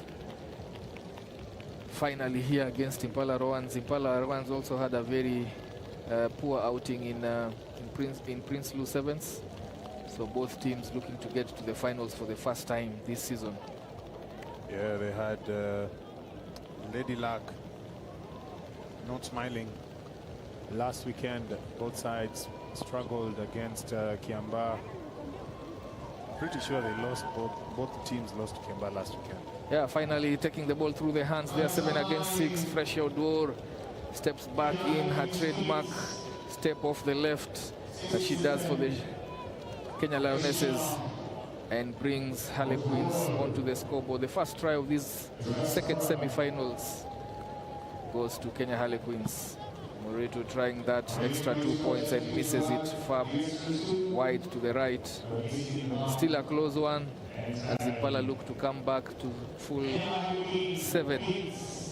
Stella Wafula coming back after serving her sin bin that cost her team that 5-pointer. Nelly Chikombe unable to stop her Lioness teammate as she steps back in, no inside defender. And Kenya Harlequins kicking us off, restarting this one. No call from Impala Roans, and this could be another try for Kenya Harlequins. She's into touch, into the dead ball area and into touch there, but dangerous time means that is a basic error. Ball has been in the air for quite a bit and no one calls it. Yeah, they have themselves to blame there if they had considered that. You need to keep your concentration for the whole 14 minutes. You snooze, you lose. Sometimes you can actually play a good first half and then second half it runs away from you. You concede 3 quick tries in a space of 1 minute. That's sevens for you. That's what we are doing right here. And keeping our eyes peeled for what promises to be a weekend of nothing but interesting sevens. Kenya Harlequins score their second. Attempted conversion from out wide is unsuccessful. Queens 10, Impala 0. Yeah, Kenya Harlequins ladies choking Impala out of life, not allowing them out of their own half. And Impala trailing here. They put it through the boot again, same tactic, putting it deep into Impala Roans 22. Nelly Chikombe finding the opportunity to run it out. Nelly just running straight. Yeah, she's a bruising putting ball in carrier. that kilo and big frame of hers. Yeah, she really is a menacing ball carrier sometimes. Impala have been in their 22 in their half for the whole of this first half, and no one just taking the ball and being responsible for that line break. Again, it's also because of their slow recycling of the racks, giving Kenya Harlequins the opportunity to just reset. They have to shift this one quickly. They have numbers out wide. Again, going for the rack. Yes, the rack is important, but sometimes it just slows down the game, your attacking options, and that hustling and from Kenya Harlequins on that track causes a knock-on from Impala. As you see, they are going number 7 and knocks it on. And that will take us to the halftime. Kenya Harlequins firmly in control of this one with their 2 tries, leading it against Impala Roans 10-0 in this second semi-finals.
We're back for the second half. In these semi-finals, a Gong Road derby between Kenya Harlequins Queens taking on Impala Roans. Cross-border rivalry that has been there for a while. Both teams looking to be in their first finals of the women's category. The first time that it's being hosted in Dala Sevens in Kisumu City. Earlier on, we saw Mwamba ladies getting the better of Kiamba ladies, having made that cross into Kenya Harlequins. Frasha Oduor showing the class that she possesses. Sprinter personified, and one of the deadly finishers in the Lionesses setup goes over for her second try for Kenya Harlequins, and the third one, second try for herself, and the third one for Kenya Harlequins, stretching their lead to 15-0. And Impala Roans now reeling under pressure. They will need 3 tries to get themselves back into this match. Maureen Murit with the additional 2 points. This looks comfortable, scoring very quickly after the beginning of the second half. She steps back off her right, and then from there steps off the left, leaves the trailing defenders on the turf as she goes over the signature dive. She takes on the kicking, the restart duties, and puts it high. This one won't go the required 10 meters, and it will be much needed possession for Impala Roans if they can only make good use of it. Yet to get onto the scoreboard, and going very tough for them. Not aided by that first half scene being for Stella Wafula, one of their dependable players. They have possession, steps back in, straightens. Nice darting run, but reeled in. Good support play. Stopped short by 1 meter from the try line. Now it will be patient work. Strong carry there from Diana Wafula. Referee penalizing Kenya Harlequins for not releasing the ball carrier.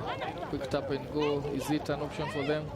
I think it is. Net Mora standing over, taps that one and releases it out wide. They have numbers if they can move the ball through the hands. Then bringing the defenders all the way to Nelly Chikombe. Just, oh wow, knocks it on. Forward, yeah.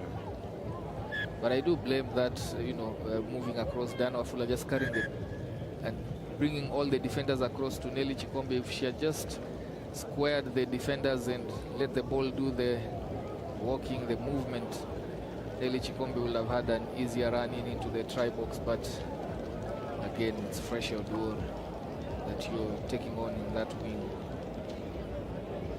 Yeah, you have to do so much to beat Frasha. She's fast. She's also quite a decent defender. Kenya Harlequins, a defensive scrum. They put it into the backyard. Now it's a foot race. Frasha going for it. She has space to burn. Another hack will do it for her. And another one knocks it on. The ball just refused to sit up for her.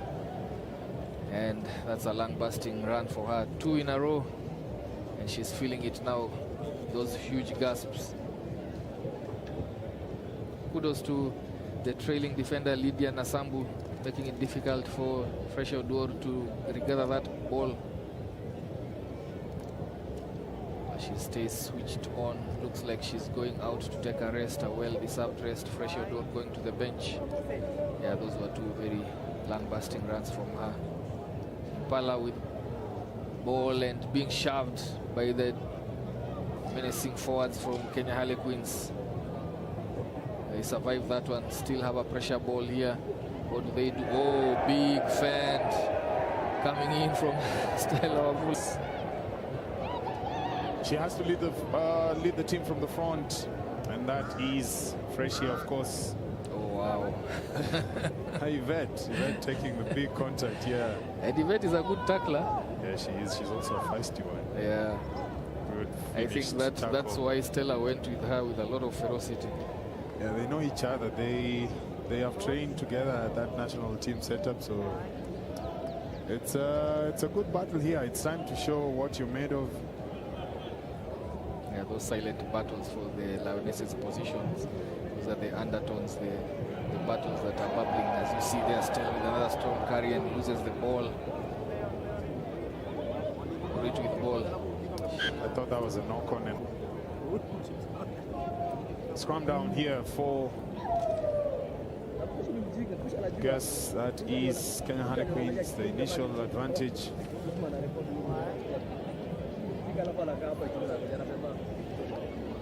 Changes being made by Impala Roans. Of course, Dala, I mean, of course, in the picture there, Nelly Chikombe. And Kenya Harlequins come immediately down to that wing. She's vacated. Set it up for another stab at Impala's defense, taking it on to the defense line. Maureen Britu weighs her options, releases it out. But defense, good defense there from Impala. Go for it, side entry, referee calls it and asks Impala runs to leave it. Another shift of the ball to the right. 2v1. Chajira charging through, offloading. Another try for Kenya Harlequins. And this one is into the bag for Kenya Harlequins against their opponents. It's a derby, another win derby. They take in their 4th try in this match, these semi-finals, and they will be booking their ticket into the finals where they will face Mwamba Ladies. Kenya Harlequins wins. 22-0.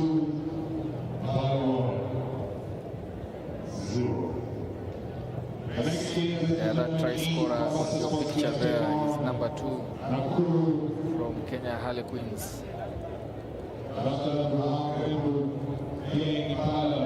You see that offload from Sheila Chajira, releasing her into space, and she goes over to score the killing try for Kenya Harlequins. The hooter has been sounded, so whatever Impala Roans do here will just be to save face to get that 0 off the scoreboard. But you can bet Kenya Harlequins will push them to the hilt, ensure that they keep a clean sheet, taking it into the heart of the Queen's defense, beating that defender, but not looking up to see where the defense comes in. This one will be turned over. It's a maul now. Maureen Meritu on it together with her teammates. 5 seconds is up on that one, and the referee calls it held up. It's a shutout win for Kenya Harlequins in the semi-finals. 22-0 winners against Impala Roans, and they will meet Mwamba Ladies in the finals to be played later on. We are done with the Cup quarterfinals in the men's edition. Semi-finals for the women's will be coming up. The semi-finals.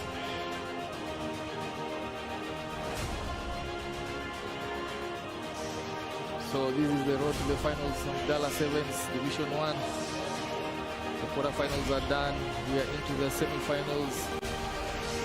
And you see there on your screen, Kenya Harlequins will be taking on Cabras later on when we resume.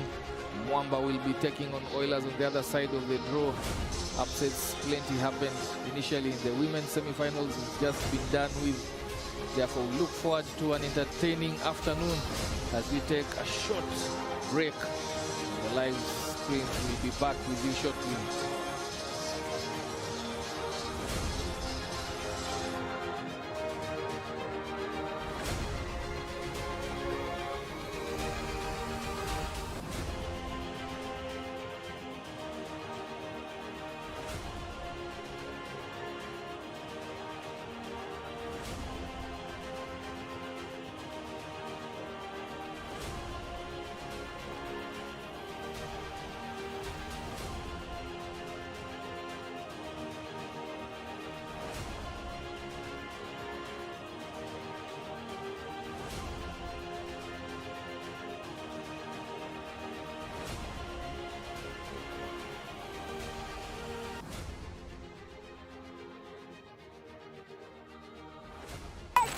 Turn it up, turn it up, turn it up, turn it up.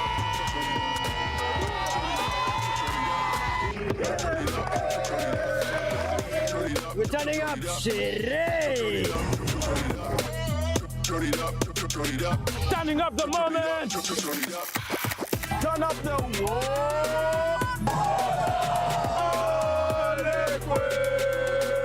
Turning up, try time, action.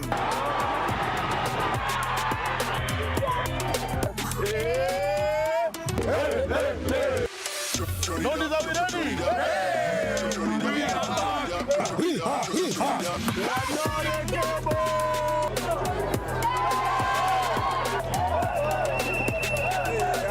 Na KCB. Yes! Turning up, Division 2.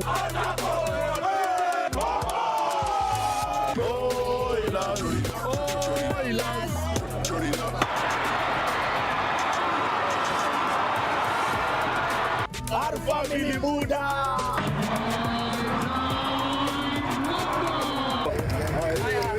Turning up the Tam Tam family. SportPesa National Sevens Circuit. Turn it up!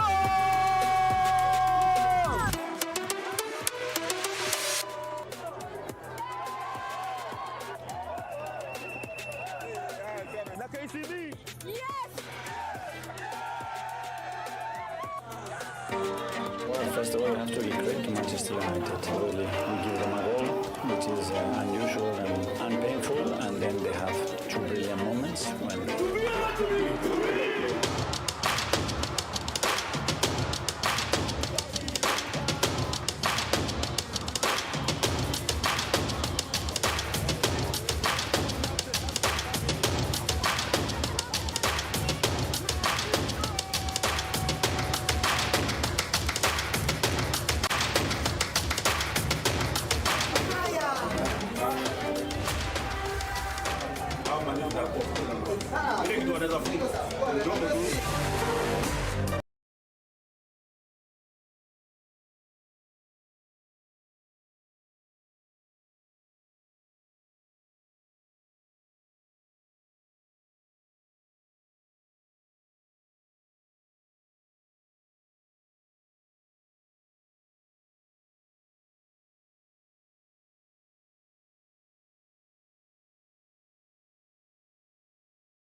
Nimekuwa nikijiuliza hii weekend kama huko Kisumu for Dala Sevens.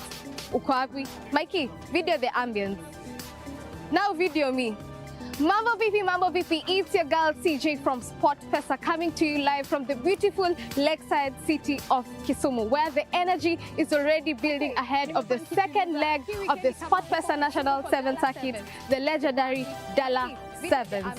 If you thought Prince Louis Sevens was intense, Dala Sevens is about to turn it up. Now, tuangu before tusonge sana, let's look at the standings. The defending champions KCB Rugby are leading the standings with 22 points, while Kabras Sugar are breathing right down their necks. And as you can see from the rest of the table, the competition is stiff, and this weekend, every game matters. Hii itakuwa mbaya. Hard tackle starts now. The defending champions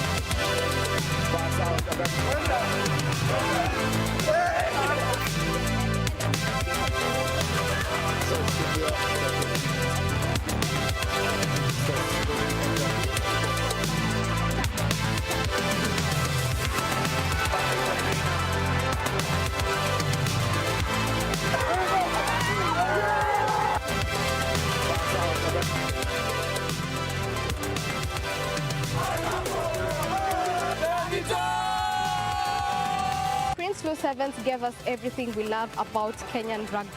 Big hits, breathtaking tries, dramatic upsets, and a few surprise packages that announced themselves on the national stage. Among the biggest talking points were super impressive performances from Most Rugby, Black Blood, and Kiambaa Ladies Rugby. Here are the pools for the 2026 Dala Sevens. Pool A, the defending champions KCB Rugby, Most Rugby, Impala RFC, Zetech Ox.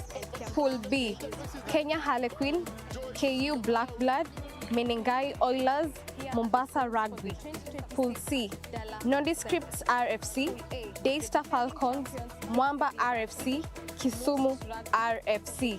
Pool D, Kabras Sugar RFC, Nakuru RFC, Strathmore, and finally Embu RFC. Na kama vile mmeona, every pool has blockbuster fixtures and teams looking to climb up the standings. And one thing is guaranteed, woko lazima itakuwa noma. Hey, so my guys, tuambie hapo kwa comment section, which team are you supporting and which team itabeba okombe hapa Dala 7. Before the action begins, let's hear from some of our captains as they share their expectations heading into the tournament.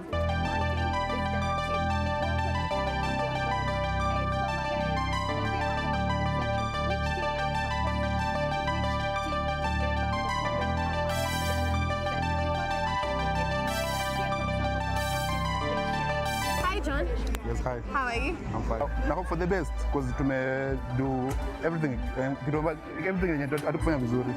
But for now najua kesho tuta bring the better results. Anything different ama anything unique mmefanya pa katikati ahead of this tournament? Yeah, just sharpening up our set pieces, penalties kidogo and our attack. Because hiyo ndio litaangusha PSU, so hopefully this weekend tutatusaidia kufika finals. Nice. So expectations zenyu za Dala Sevens ni gani? I think one better finals. This season we are feeling a very young squad. Some of our players are straight from high school, so they are gaining experience playing the top tier. It's a nice experience giving our players, so we hope to do better this weekend. So expectations zenyu za Dala Sevens zikoaje? Expectations zetu ni to get better results than Prince Louis, that is maintain the top tier leg going into Kabepeti Sevens. Nice. One thing that makes this year's SportPesa Sevens more exciting is that the conversations is not only happening on the pitch, but it's also happening in the numbers. This season, we are partnering with Tisini through SportPesa7s.ke to give fans a deeper insight of every match. Na juu story, catch up na Wanjala, CEO of Tisini. Acha tusikie Kenya anasema. Wanjala, ukoaje? Mimi niko fiti biki. Fiti kabisa? Fiti sana. How are the numbers looking? Numbers naona teams zenye zina dominate tackles ndio tutaona zinaenda finali. Na so far ni wapi unaona kuelekea? So far team kama KCB hapo iko on. Pia Most to surprise. Ukiangalia hizo numbers za Most in terms of tackle dominance. Yes. Most wako juu. Numbers moja especially kubwa ni visit. Teams gani zinaanzia kwa opponent 22 zinaingia alafu zinatinga. Because kuna teams zenye tumeona zinaingia lakini hazitingi. Alafu namba ingine ya muhimu ni tackles. Umeona venye most kwa game zao mbili wanawekea shoulder. Na shoulder ndio imekuja kusave watu. So hata tukiangalia numbers tunaona most wanaweka shoulders nyingi kuliko hizi teams zingine. Na most ndio wataenea. Lakini hiyo pia nataka kuona kama selectors wataanza kuangalia watu wa most. Because tumeona most ndio ina feed nani? Kabras na KCB. Lakini sasa inaona kama turn it up na shoulder. SportPesa Sevens.ke. Enda tu hapo, kuna quiz inata test namba zako. Alafu utakuwa na reward day 2. So kama umefuatilia all the action na all the numbers, kama watu wa 90 tu wanajua kufuatilia numbers, enda kwa hiyo site, utakuwa na quiz, utafuatilia number, alafu get chance ya kupata jezi. So far umewatch game zote? Mimi nafuatilia numbers za game zote. Lazima hivyo ndio utaenjoy numbers na pia utaenjoy analysis ya numbers. Very nice. Turn it up. And that's all from us from this week's edition of Hard Tackle. If you can't make it to the stadium, don't worry, we got you covered. Catch every match live on our SportPesa YouTube channel. Na kwa wale wanauliza CJ Lukurada, now you can get yours on Tico Hub. And also, follow our socials, Juma Goodies ni kibao. And until next time, turn it up!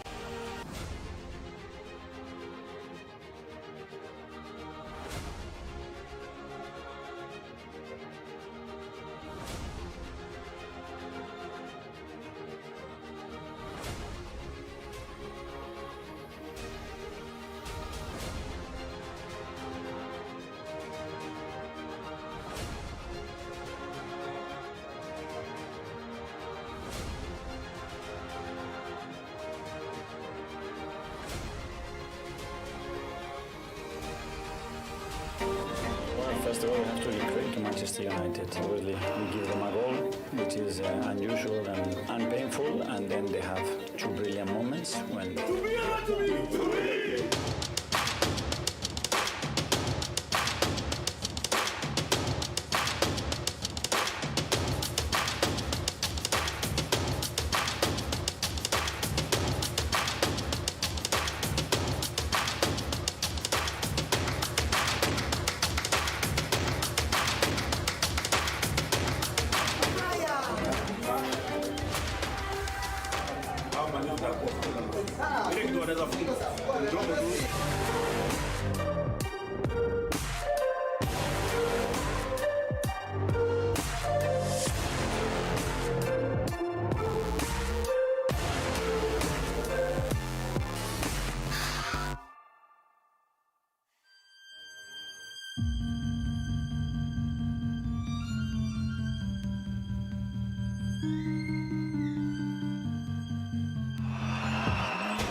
Watu wangu, the real captain ameland na aviator. Na hapa, kila mtu ni rubani. Hatubagui, hii game ni yetu. Weka bendera juu. Tuna represent the nation. Umoja ni nguvu. Ana kwa ana, bega kwa bega. Tumepepea, tumeinuka, hii game ni yetu, tumeamua, sisi wa Kenya, tumesimama, tumeungana, hii game ni yetu, hii game ni yetu, hii game ni yetu.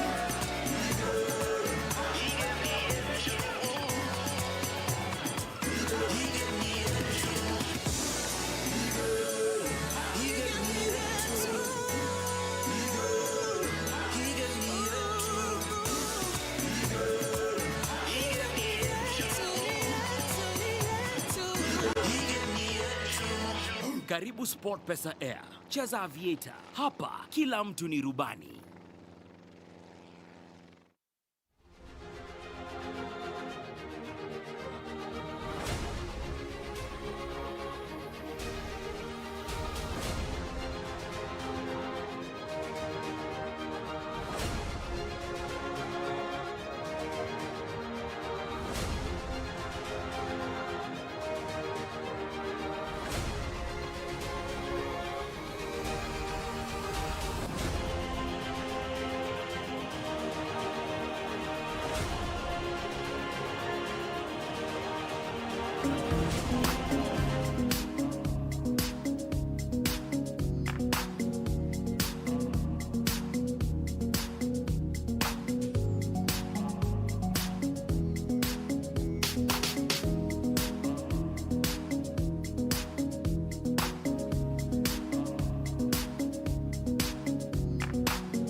Nimekuwa nikijiuliza hii weekend kama huko Kisumu for Dala Sevens.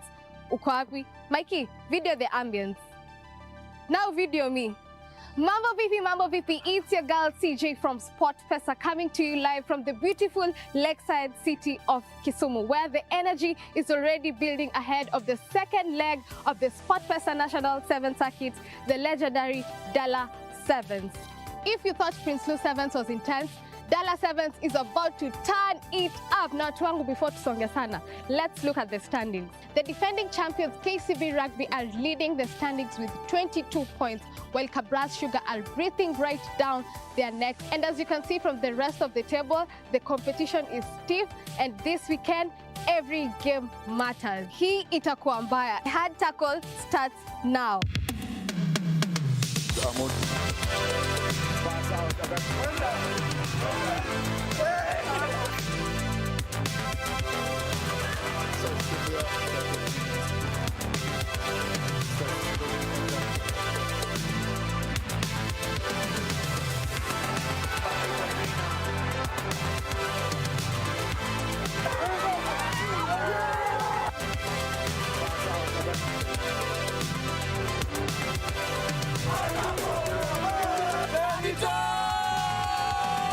Prince Louis Sevens gave us everything we love about Kenyan rugby.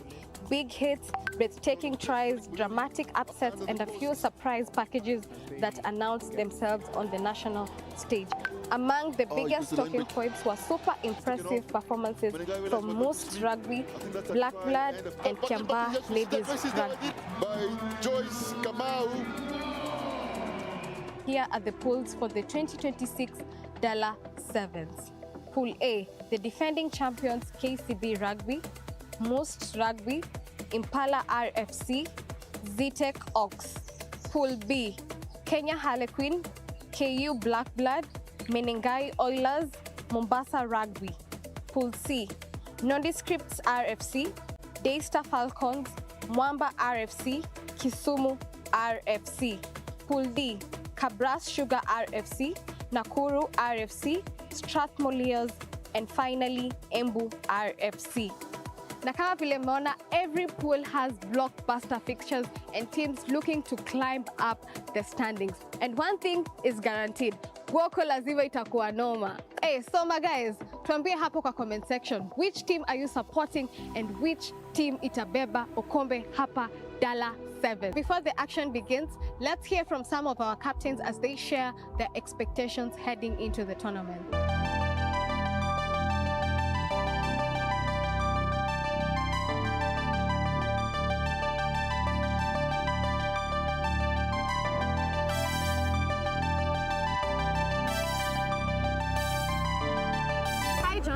Yes, hi. How are you? I'm fine. I hope for the best because do everything yenye hatukufanya vizuri. But for now najua kesho tuta bring the better results. Anything different ama anything unique mmefanya hapa katikati ahead of this tournament? Yeah, just sharpening up our set pieces, penalties kidogo and our attack. Because hiyo ndio litaangusha PSU. So hopefully this weekend itatusaidia kufika finals. Nice. So expectations zenyu za Dala Sevens ni gani? I think one better finals. This season we are fielding a very young squad. Some of our players are straight from high school, so they are gaining experience playing the top tier. It's a nice experience giving our players, so we hope to do better in this weekend. So expectations zenyu za Dala Sevens zikoje? Expectations zetu ni to get better results than Prinsley, that is maintain the top tier level going into Kabebeti Sevens. Nice. One thing that makes this year's SportPesa Sevens more exciting is that the conversations is not only happening on the pitch, but it's also happening in the numbers. This season, we are partnering with Tisini through SportPesa7s.ke to give fans a deeper insight of every match. Na juu story, catch up na Wanjala, CEO of Tisini. Acha tusikie Kenya anasema. Wanjala, ukoaje? Mimi niko fiti biki. Fiti kabisa? Fiti sana. How are the numbers looking? Numbers naona teams zenye zina dominate tackles ndio tutaona zinaenda finali. Na so far ni wapi unaona tuelekea? So far team kama KCB hapo iko on. Pia Most to surprise. Ukiangalia hizo numbers za Most in terms of tackle dominance. Yes. Most wako juu. Numbers moja especially kubwa ni visit. Teams gani zinaanzia kwa opponent 22 zinaingia alafu zinatinga. Because kuna teams zenye tumeona zinaingia lakini hazitingi. Alafu namba nyingine ya muhimu ni tackles. Umeona venye Most kwa game zao mbili wanawekea shoulder. Neo shoulder ndio imekuja kusave watu. So hata tukiangalia numbers tunaona Most wanaweka shoulders nyingi kuliko hizi teams zingine. Na Most ndio wataenea. Lakini hiyo pia nataka kuona kama selectors wataanza kuangalia watu wa Most. Because tumeona Most ndio ina feed nani? Kabras na KCB. Lakini sasa inaona kama turn it up na shoulder. SportPesa7s.ke. Enda tu hapo kuna quiz inata test number zako. Alafu utakuwa na reward day 2. So kama umefuatilia all the action na all the numbers, kama watu wa Tisini tu wanajua kufuatilia numbers, enda kwa hiyo site, utakuwa na quiz, utafuatilia number, alafu get chance ya kupata jezi. So far umewatch game zote? Mimi nafuatilia numbers za game zote. Lazima, hivyo ndio utaenjoy numbers na pia utaenjoy analysis ya numbers. Very nice. Turn it up. And that's all from us from this week's edition of Hard Tackle. If you can't make it to the stadium, don't worry, we got you covered. Catch every match live on our SportPesa YouTube channel. Na kwa wale wanauliza CJ Lukurada, now you can get yours on Tico Hub. And also, follow our socials, Juma Goodies Nikibao. And until next time, turn it up!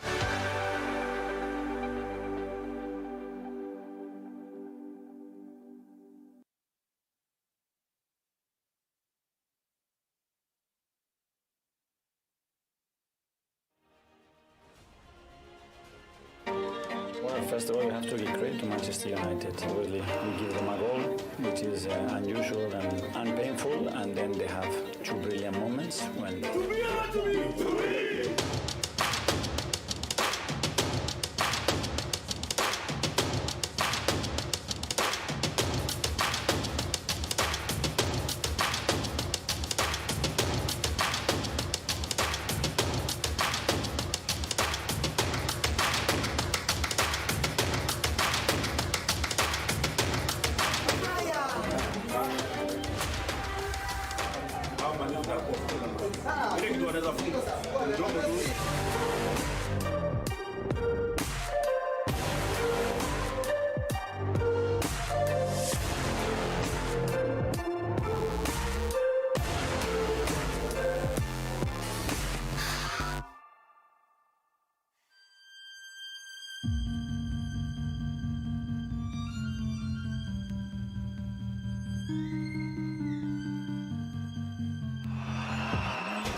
Watu wangu, the real captain ameland na aviator.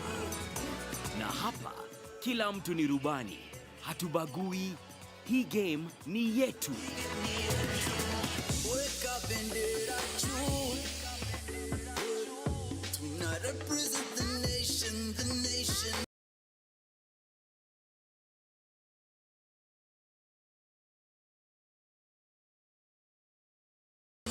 Umoja ni nguvu. Ana kwa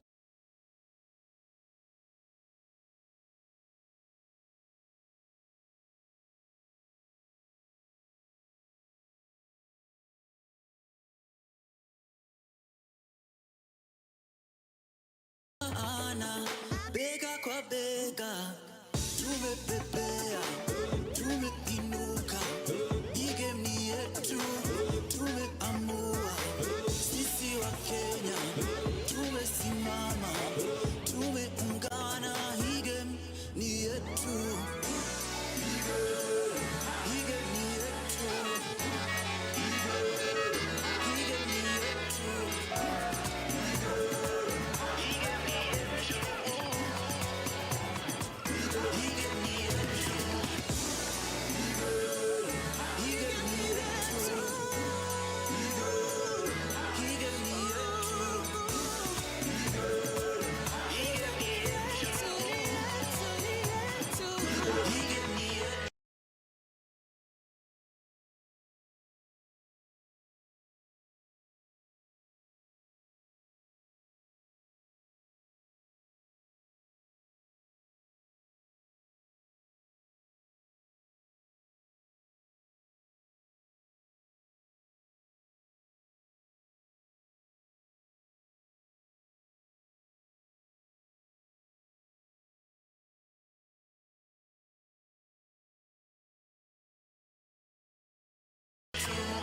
Karibu SportPesa Air.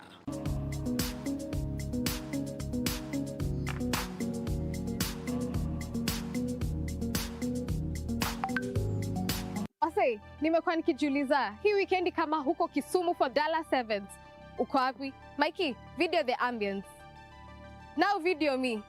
Mambo vipi, it's your girl CJ from SportPesa coming to you live from the beautiful lakeside city of Kisumu, where the energy is already building ahead of the second leg of the SportPesa National Sevens Circuit, the legendary Dala Sevens. If you thought Prince Lou Sevens was intense, Dala Sevens is about to turn it up. Now tuangu before tusonge sana, let's look at the standings. The defending champions KCB Rugby are leading the standings with 22 points, while Kabras Sugar are breathing right down their necks. And as you can see from the rest of the table, the competition is stiff, and this weekend, every game matters. Hii itakuwa mbaya. Hard tackle starts now.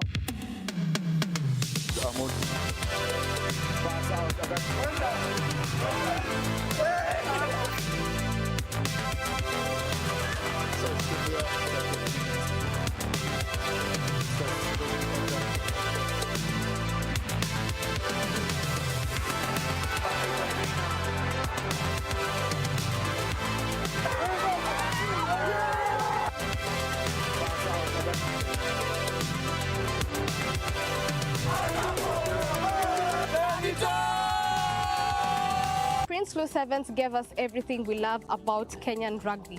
Big hits, breathtaking tries, dramatic upsets, and a few surprise packages that announced themselves on the national stage.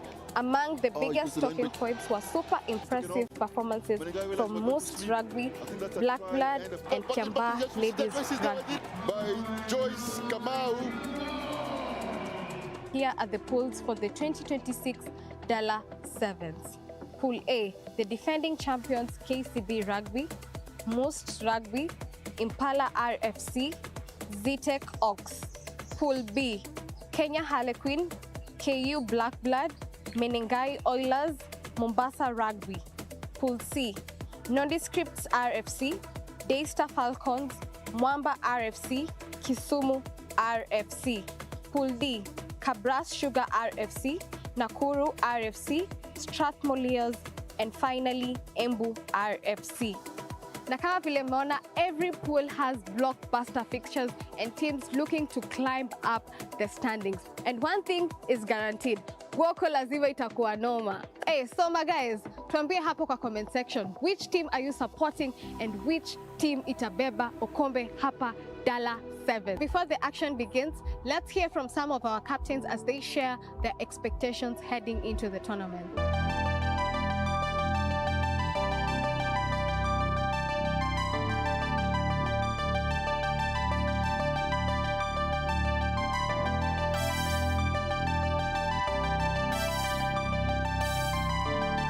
Hi John. Yes, hi. How are you? I'm fine. I hope for the best because do everything yenye hatukufanya vizuri. But for now najua kesho tuta bring the better results. Anything different ama anything unique mmefanya hapa katikati ahead of this tournament? Just sharpening up our set pieces, penalties kidogo and our attack.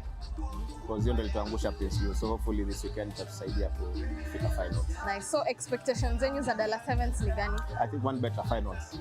This season we are fielding a very young squad. Some of our players are straight from high school, so they are gaining experience playing the top tier.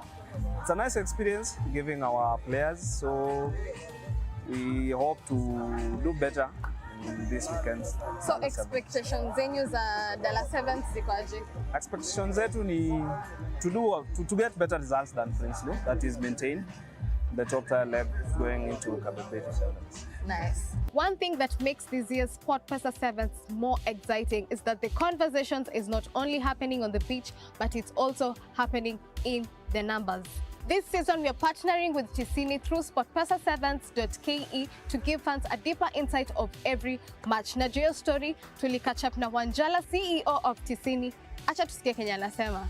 Wanjala, ukoaje? Mimi niko fiti biki. Uko fiti kabisa? Fiti sana. How are the numbers looking? Numbers naona teams zenye zina dominate tackles ndio tutaona zinaenda finali. Na so far ni wapi unaona kuelekea? So far team kama KCB hapo iko on. Pia Most to surprise. Ukiangalia hizo numbers za Most in terms of tackle dominance. Yes. Most wako juu. Numbers moja especially kubwa ni visit. Teams gani zinaanzia kwa opponent 22 zinaingia alafu zinatinga. Because kuna teams zenye tumeona zinaingia lakini hazitingi. Alafu namba ingine ya muhimu ni tackles. Umeona venye Most kwa game zao mbili wanawekea shoulder. Na shoulder ndio imekuja kusave watu. So hata tukiangalia numbers tunaona Most wanaweka shoulders nyingi kuliko hizi teams zingine. Na Most ndio wataenea. Lakini hiyo pia nataka kuona kama selectors wataanza kuangalia watu wa Most. Because tumeona Most ndio ina feed nani? Kabras na KCB. Lakini sasa inaona kama turn it up na shoulder. SportPesa7s.ke. Enda tu hapo kuna quiz inata test namba zako. Alafu utakuwa na reward day 2. So kama umefuatilia all the action na all the numbers, kama watu wa Tisini tu wanajua kufuatilia numbers, enda kwa hiyo site. Utakuwa na quiz, utafuatilia number, alafu get chance ya kupata jezi. So far umewatch game zote? Mimi nafuatilia numbers za game zote. Lazima, hivyo ndio utaenjoy numbers na pia utaenjoy analysis ya numbers.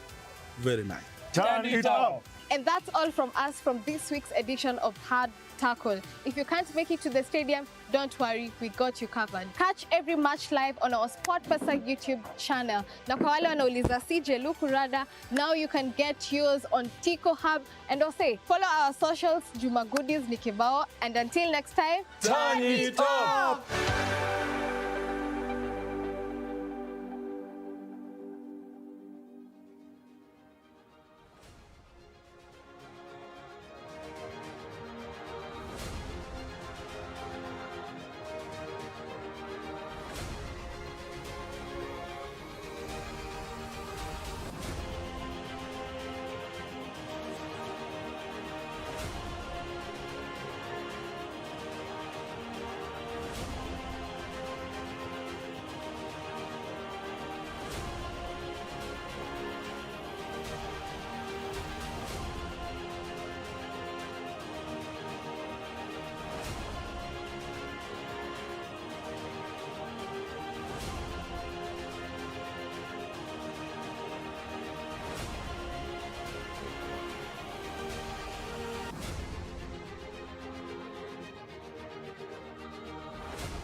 Welcome back to Kisumu hosting us for the Dala Sevens. This is the 20th edition.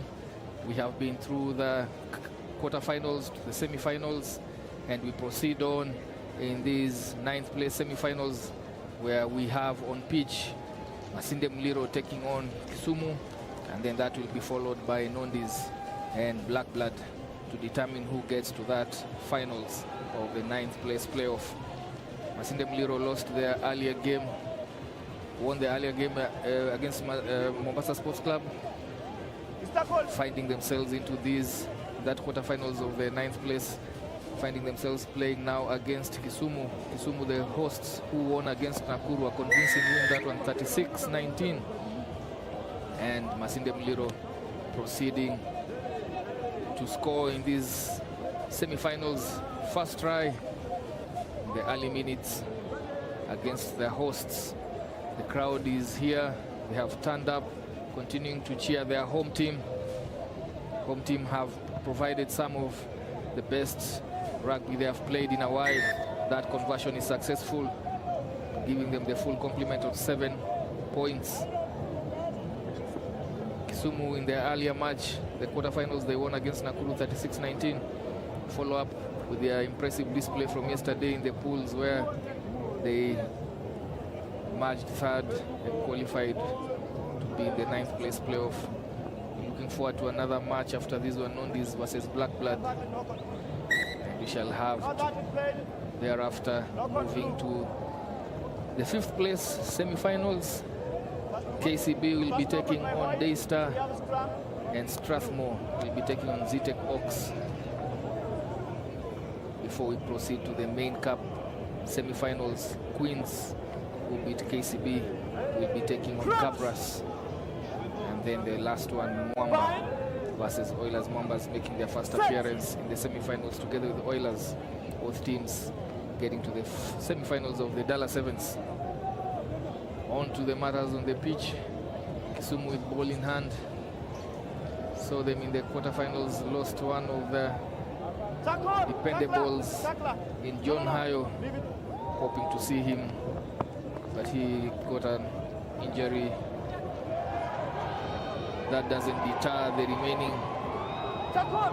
Yeah, we see John Hayo there, really a stalwart, a dependable player for Kisumu RFC, the home side team, coached by Simon Wariuki, formerly turned out for Nakuru back in his playing days.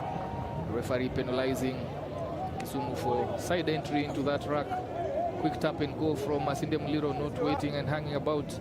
They elect to keep the ball, keep the tempo of the game high. Tyson Juma knocking that on. That breakout, that line break after the quick tap. That pass not going to hand. Kisumu lucky to repossess that ball in Masinde Muliro's half. Double blast by the referee. Just some consultation. Waiting for that medical break at the back of your pictures there, not on the screen. The referee calls it back, asking Kisumu RFC to make that substitution as the play resumes. Off the screen there, Kisumu yet to make that substitution. Currently down 6 against 7 with ball in hand.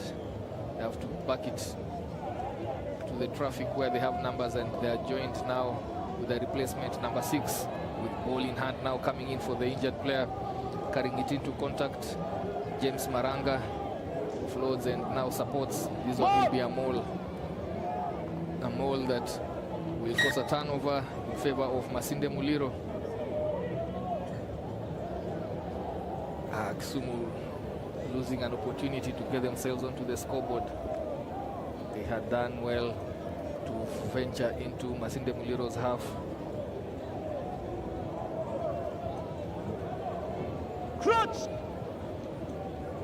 Masinde Muliro, ball in hand, just outside of their 22. There it goes to the rubber kick for Tyson Juma, the sprinter, who fancies playing rugby, and he recovers it. Favored bounce of the ball, and Masinde Muliro going over for their second try. Countless times we've seen Tyson Juma chasing those kicks down. He has had a few of them bouncing his way. Yesterday we remember very well a kick like that, similar, that caused pandemonium in the KCB ranks as he took Masinde Muliro in front. So it's a favored move for Masinde Muliro, and it works. In this case, it is 2 tries on the board, a conversion yet to come, and Masinde Muliro trying to pitch for a position, the 9th place final. There we go with that conversion, sails wide to the right of that hedge. Scores remain 12-0 in favor of Masinde Muliro, the hosts. Kisumu RFC yet to get themselves onto the scoreboard, chasing down Tyson Juma, not bearing fruit. And he scores another of his tries. Nice kickoff, contested, but Kisumu do well to recover, pumping and going through, getting some 10 meters off that restart, looking to go to the left, then shifting back to the right. Punctures through the Masinde Muliro's defense line. Good switch play. They have to be patient here, go to deck and reset, getting themselves a good platform, trying to go to the blind. That doesn't work well. Then now Kisumu being patient, ensuring that they go back into traffic. Lucky for them with that, being held up, doing enough to just get the ball out wide to the waiting hands of John Hayo.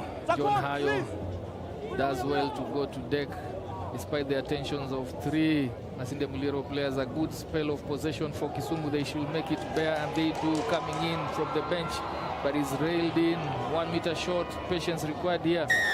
Yeah, he was holding on to that one. Was there a clear release? Referee says they have to go 10. Does it call it advantage? Not yet. So Masinde Muliro playing on, coming through, pinning his ears. Will he get past John Hayo? No. Brought to deck. And Masinde Muliro will have to defend this one. They don't do it, using hands to retain possession there. Tyson Juma is penalized. Quick tap and go. Hey, the tempo of this match is high as the Kisumu RFC brings their supporting home crowd to their feet with that first try from their flying winger Harrison Mauve, bringing them back into this one at the death of the first half. That was quick play, but both teams trying to keep the tempo high. Kisumu coming out the beneficiary of that. The 2 points not coming through from Kisumu. And we go into the halftime break, 12-5, that step in, out, leaving the defender hitting the turf there. And he goes over Harrison Mauve for that try. As we move into the halftime break, Masinde Muliro leading this one 12-5.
on for the second half of these semi-finals, 9th place semi-finals, pitting Masinde Muliro against the home side, the hosts, Kisumu RFC. 12-5 is a hotly contested semi-final. The home side wanting to give their fans something to cheer about. They have been good, very competitive in their first foray into the Sevens Circuit Division 1. A break here for their go-to John Hayo. You can back him to go all the way. He's a strong ball carrier, pace to burn, and he scores another try. He's definitely a find, a big find for Kisumu RFC. One of the best forwards we've seen so far in this circuit. Had the presence of mind to just step back and puts the cross-covering Flavian Otiyo to the deck as he goes over to score another try. He is a big player for Kisumu RFC. Pulling them back within 2 points, awaiting that conversion. He does goes over then. Just sails to the left, misses it. Still a close one. Kisumu with their tails up, having the momentum, scoring 2 unanswered tries after going down 12-0. Masinde Muliro, what do they have in their armor to curtail this momentum, the change in momentum? You see there, he cuts back in. Other is Flavian Otiyo, had him on the outside and rides that tackle from Musa Mugandi to go off and score. He has fitness on him, John Hayo, playing all the matches and remaining very competitive throughout the 14 minutes. Masinde Muliro have ball in hand, creating space out wide. That loop was to the flying Tyson Juma. If they let him go through, they will have to reckon with another 5-pointer. Tackler not rolling away. Masinde Muliro slowing down the game, going for territory. 2 points is not something you can hold and ride out for the rest of the second half. They have to score another try to stop this fight back from Kisumu RFC.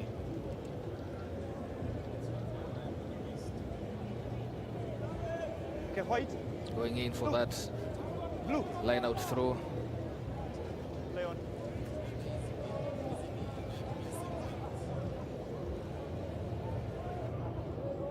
Backwards.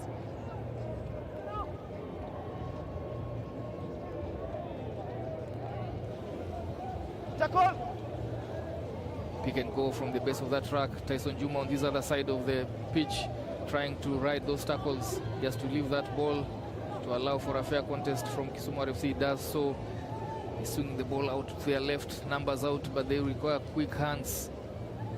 Flinging that pass, goes to deck. Referee says play on. That's a good shove, but leaves them exposed. They committed too many men in that track. That ball drift forward. Referee says no. Yeah, finally gets the call from the assistant referee. Drifted forward. Yeah, it was unnecessary to try and commit and give that pass on the outside. You had numbers, yeah. They have just taken it through the hands. There was support coming in from Jomo Kenyatta and his compatriot at the 5-meter channel. Check your laces, guys. Opportunity for Masinde Muliro to stretch their lead goes begging there. Changes are being made by Kisumu RFC. An enforced change because of injury to their scrum half, Stanley Dalusi. Bind. He goes out. Set.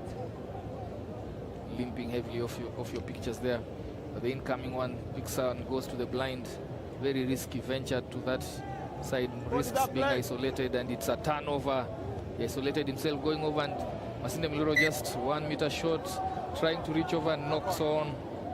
Again, another opportunity goes begging for Masinde Muliro. That should be a scrum down in favor of Kisumu, a defensive scrum. As we see other changes coming through, coming onto the pitch. Lendrick Obiero, number 12, see that knock on, just whitewash around half a meter or so away. Tantalizing for Masinde Muliro. If they can get the next score, then they'll be able to breathe. Set. But as it stands, one break from Kisumu RFC, they will turn the tables on Masinde Muliro in these 9-place semi-finals. Tackle. You're playing advantage. Advantage called by the referee. Kisumu still making hard work as they are in the red zone, trying to get space. Oh, nice step again. This boy has been promising and devastating off both feet. Number 21, Kelvin Maiche. One interesting fact is Masinde Muliro student. He is a Masinde Muliro student. Yeah, he's lucky that that fraternity is not vindictive, because if Kisumu win this one, those are some of the things that as you go to those lecture halls, get heavy banter against you. Kisumu still in their own 22, really tough times for them here. They are looking to retain possession. Just one break needed. Kelvin Maiche with ball in hand, shifts it out. Nice pass coming into the space, but Masinde Muliro's defense aligns itself. Quick ball required here. Masinde Muliro just patient on defense, not giving any penalties. Maiche once again goes to deck, does well to retain possession. Yeah, you can see they know him. Number 21. Oh, yeah, yellow card coming here. Yellow card to number 21 for Masinde Muliro. Cyrus Toroitich. Oh, those steps. Look at that fantastic footwork coming in from the youngster Kelvin Maiche against his compatriots from Masinde Muliro. Now they have the opportunity they have been working for. 7 against 6. Masinde Muliro have to hold on. There's a stoppage in play, 52 seconds remaining. It is the Kisumu hosts 7 against Masinde Muliro 6 with seconds to go, Walter. Yeah, it's seconds to shut out this one. It's been a long, tiring 2-day action. And this being Penalty. seconds Scrum up. You took your scrum up? to the culmination of this game. Yes, scrum option taken here. Ball in the hand of Kelvin Maiche. Look out for him. He has space to complete any run that breaks from here. Set. Masinde Muliro opting not to put a scrum off in that set piece, so Kelvin picks it up, attacks the defense line. Kisumu with one chance to win this one. This is a tackle already called, so they cannot take that ball from him. Kisumu better call for another scrum and just pull in the defenders. Yes, they do so. Still 7 against 6. There's very little chance of Cyrus Toroitich coming back. Still a minute on his sin bin to be served.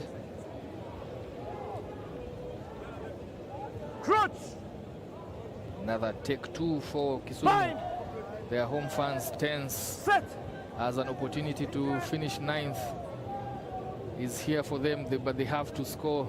They have 60 meters, 70 meters to work with. They go back to the shorter side. The hooter is sounded. And what is he doing going out?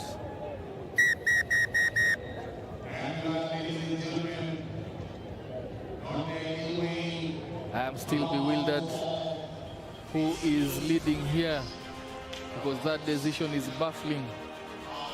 If indeed Masinde Muliro walk away with this one, you just have to confirm the scores.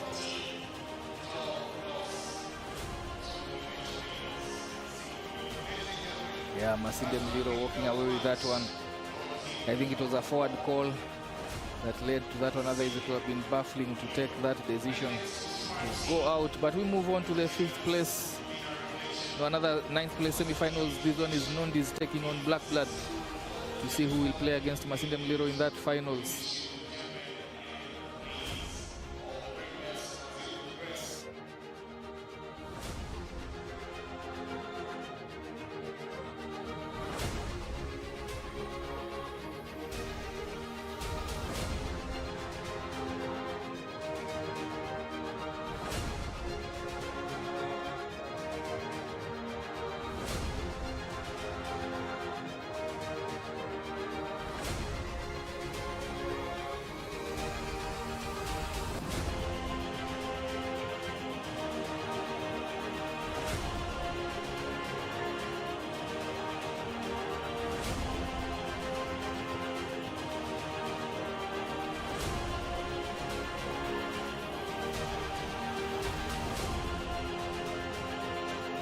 Yeah, we kick off. Nondi is taking on Black Blood. They kick it deep into the 22, and Nondis have to work from these close to their try line. They have the necessary skills to shift the ball across the back line all the way to Lame Kambetsa. Speedster manages to put it back to Charles Odhiambo. Bruising ball carrier makes those yardage count. Quick ball required, they do so. Philipson passes it to Ronnie. Ronnie will look to go through that back line, chip and chase. If it bounces well for him, it's a knock-on. And Black Blood survive that play from Ronnie Omondi. Meja Mlongo with ball. Looks to come back into traffic, setting a platform. Masese covers it up. Gamba to returning Obato Kuke, who served his suspension from the red card. Masese goes into space. Where's the support? Because he doesn't have. Does he have the wheels to go? No, Lame Kambesa faster than him for sure. Ogamba over the ball, over the man, and Oltete going forward. Otete Elvis going in for Black Blood's first try, keeping the ball alive, going into contact, offloading rugby, keeping the Nondis defense backtracking all the way to their try line. And Black Blood hitting the front with a successful conversion. His brother converts that one. Gabriel Otete. Two brothers, Gabriel and Elvis Otete, donning the Black Blood shirt there. As you see that try, good. And Nondis have to start their recovery here. Remember, coming from Prinsloo, they finished as bronze medalists there, finding themselves fighting for the 9th place semi-finals here. High tackle call against Black Blood. They tend to be very physical, Walter. Yeah, they know the requirements of this game. They are coached by, of course, a disciplinarian in the name of Kiprotich. And he is from the discipline forces, so first and foremost you have to get ready for contact, and that is where they thrive. You saw the quotes on Obat Kuke and his gym partner, Ogamba Bryson. That's his testament. These two teams know each other very well from the Kenya Cup. Yeah, they know each other very well. Most importantly, they steal players from each other. Actually, Nondis takes players from Kenyatta University. See the likes of Steve Odhiambo, you have Moses Begi, Sam who've transitioned. And there's quite a number who I haven't mentioned, but there's quite a good synergy between the two teams. Well, of course, you'd expect a community team and a community club like Nondis to be looking at Kenyatta University as a feeder system, just like they will look elsewhere. Absolutely. Quick tap and go there from Victor Ogena. 10 meters covered, and therefore allows Black Blood to contest that. Isolated. Turnover is good. Black Blood retain that, and not listening to the ref there. Release. They will not get Obat Kuke off that ball. He retains it, but they are losing territory here, causing that kick into the backyard that is being chased by Otete. Will he get the favorable bounce of the ball? Yeah, Otete was offside. He was in front of a kicker. If only Otete had retreated, George Ambale would have been allowed to actually run straight, because he is already affecting the arriving player. He's within that 10-meter area, and he was in front of the kicker, so that's a penalty back from where the infringement was, and that should be Nondis outside the 22. And of course, this is where they'll always thrive and ask for scrum downs, and that is exactly what they do. Ronnie will be looking to punish, isolating these defenders 1v1, just asking these players to make those tackles, 1v1 tackles. One of the hardest things to do in sevens, but with space, the attacking team has a lot of thriving to do. Yeah, Nondis won their 9th place quarterfinal against Tengu 41-5, and Black Blood overcame Impala 26-5. As we see, they choose to go to the left side. Charles carrying it back across, quick hustling defense, blitz defense from Black Blood, not bearing fruit. It's 2v1, and Ambetsa should score this one. That good ball, fluid ball movement from Nondis.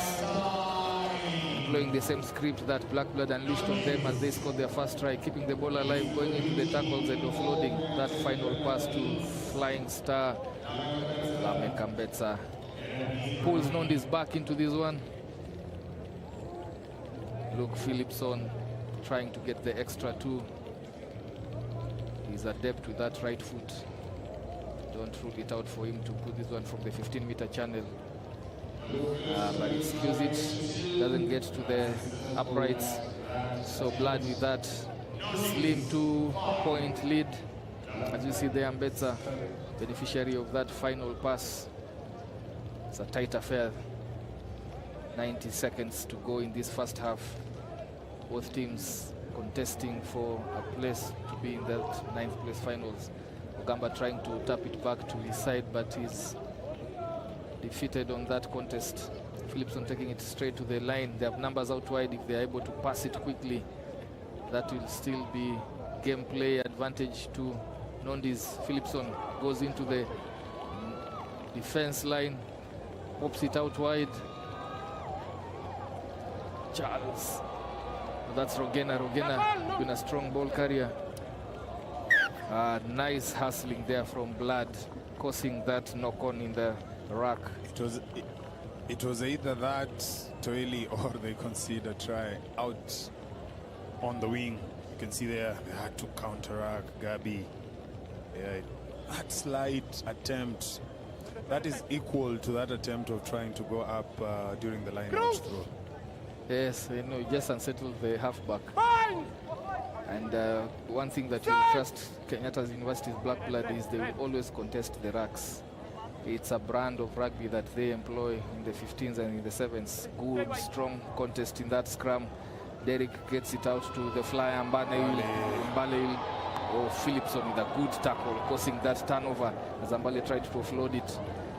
Phillipson is deceptively fast. I didn't think we'll hold. Yeah. Oh, that's a fast dance. Did you carry your shoes? That looks like a knock-on. Yeah.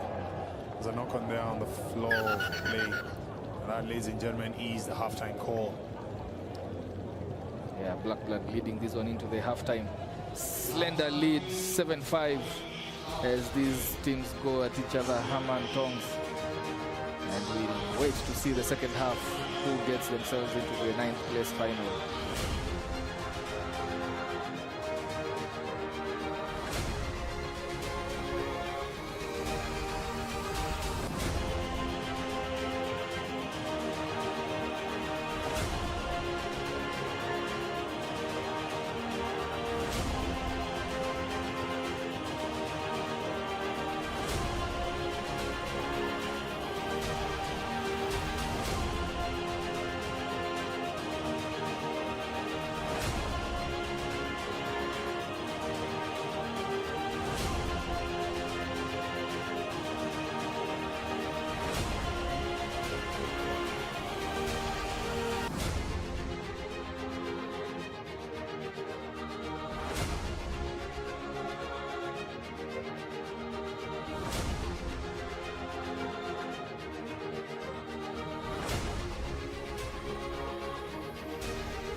Fan cam is out this Sunday afternoon, the knockouts day. And every loss here means that you get yourself lower ranked. There's a big screen in the stadium, and the fans should be on the lookout for that as we go around. The stands are a bit full, especially the central ones, as we resume this close contest between Nondescript and Black Blood fighting for the 9th place finals. That's a knock-on. You shouldn't touch it, otherwise the referee just... He's just been lenient. Very lenient there. It's rather obvious offside play. All right, it's a scrum there. You can see look at the tap in the air. Mbale's high defense. Robert Kuke tried avoiding it. He went past the ball. I think that is what really saved him. He tried going past the ball and then something happened thought there. wisely about it. Yeah. Yesterday, I mean, he's gone to the sin bin way too many times. I think he's learnt it because you see, in any other day, Robert Kuke would have gone for that ball. Yeah, but I don't think that would have been a yellow card as much, but... Yeah, well, at least it would have been a penalty. Yeah. Ronnie at the base of that scrum, putting it out to the left, attacking at pace on that back line. Ambetsa with that grabber kick. The ball just goes beyond him. Supposed to shoved. Trying to see what is happening. There's a charge down. Derek Masese trying to see if he can get himself out of the try box. The advantage play offside from Nondis and a quick ball going through the back line. They have numbers out. They have to release one of them here. Benjamin Longo, also very fast. Good tackle from Rogena and a steal of that one. Yeah, not going through the gate. You have to go around and attack that rack at a square position. As you see Mlongo going down and number 13 coming straight in and interfering with ball there. Bruce Odhiambo guilty of just coming in from the side. Changes being made by Black Blood. In comes Shuaib Wesonga. Goes straight into the hooker position. I think it's Major Mulongo taking a breather. Being bundled onto touch, onto the turf there. And exiting play. Still a lot to be played here in this second half. Slender lead for Black Blood, only 2 points separating the teams. Masese waiting and then taking it up. He's been mixing it up, trying to get himself into the backyard, and he does so, coming in hard and contesting, but goes off feet. Referee playing advantage to Nondis for going off feet by Blood as they try to contest that rack. They have numbers, advantage is offered now. They have to put it through the hands without any mistakes, any errors. And coming in, shrugging off one attacker, Diane Lokito, to Lame Kambetsa, swings it out wide. They have numbers, but the cross-cover defense is coming in. Rogena, Matt Kuke trying to go in with a trip. He will just pick another yellow. Matt Kuke. It's a walking yellow card. This tournament has really been hard for him. He doesn't like losing, and in the process gets himself another yellow card. He is definitely the most carded player in this tournament. Look at that. Very dangerous play if you ask any rugby player. That can destabilize a ball carrier. So he's gone out for a sin bin for 2 minutes. And will this be the defining moment for this match? Might as well be. 3.5 minutes to play. 7-5. Oh, sin bin there for, they're playing 7 against 6, shifting the ball out wide. Go into contact, and Nondis now looking to, advantage over. They look for turnover ball here.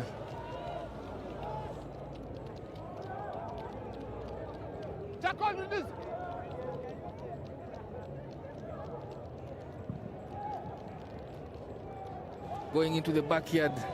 Now it's a foot race. 7 against 6 if they get to score anything here. Daniel Okito in trouble. Oh, he doesn't contain that one. It goes into dead ball area. It will be a 5-meter put in for, should be Black Blood. Yeah, it should be Black Blood. Referee just pointing the wrong direction there for a moment. Okito going for it. Makes a half of it. It goes into dead zone. And Black Blood getting good return for that punt downfield territory. They must play it close here. All depends on what the decision will be by the number 9 for Black Blood. Defensive scrum here for Nondis. 7 against 6, but They don't need the complement of 6 to score 5 meters out. Derek Masese has shown that he is a thorn in the flesh around these set pieces. He'll be very critical from these attacking, and you can see him just discussing with Otete Elvis on what to do. This is a dangerous moment for nondescripts. Ogamba on the deck there trying to tie his shoelaces, and the referee blows for resumption. Critical time here for this match. It has been a tight affair, 7-5 for the longest while. Hold it. Both set of players tired after 2 days of rugby. Derek taking his time, gives it to Otete, but he was rushed, committing too many numbers, trying to go for that one. Again, high tackle called there by referee. That is against Bruce Odhiambo. Quick tap and go. Shoaib looks like he's going over, but ball has been held up by Ronnie. And scrum 5 meters. Bruce Odhiambo. Yeah. In the game of sevens, this means it's an attacking ball for the ball carriers. 5-meter scrum. Had it been the 15 versions, it would have been a good outcome for Nondis. A goal line kickoff. So Black Blood weathering the storm, win this yellow card, and they are back to the full complement. Now this is ominous times for Nondis. Is that a turnover? No, not yet. The referee resets that scrum. Seconds remaining. Black Blood punted that ball downfield, and they have come here for the last 2 minutes. Seconds remaining in this match. Black Blood leading 7-5. Derek Masese going over for what will definitely be the decider in this match. Close to the hedge with 2 points to come. Black Blood stretching their lead. Derek has been very crucial in this match. Successful conversion, and they lead into the final whistle. Referee stops this match. Striding into the 9th place final is Black Blood beating Nondescripts. Tight affair, this one all the way to the end. It's 14-5 in favor of KCB, in favor of Black Blood. Nondis exit the tournament, and we'll see them after 2 weeks in the next leg of the SportPesa National Sevens Circuit. Coming up next is the 5th place semi-finals. KCB taking on Daystar.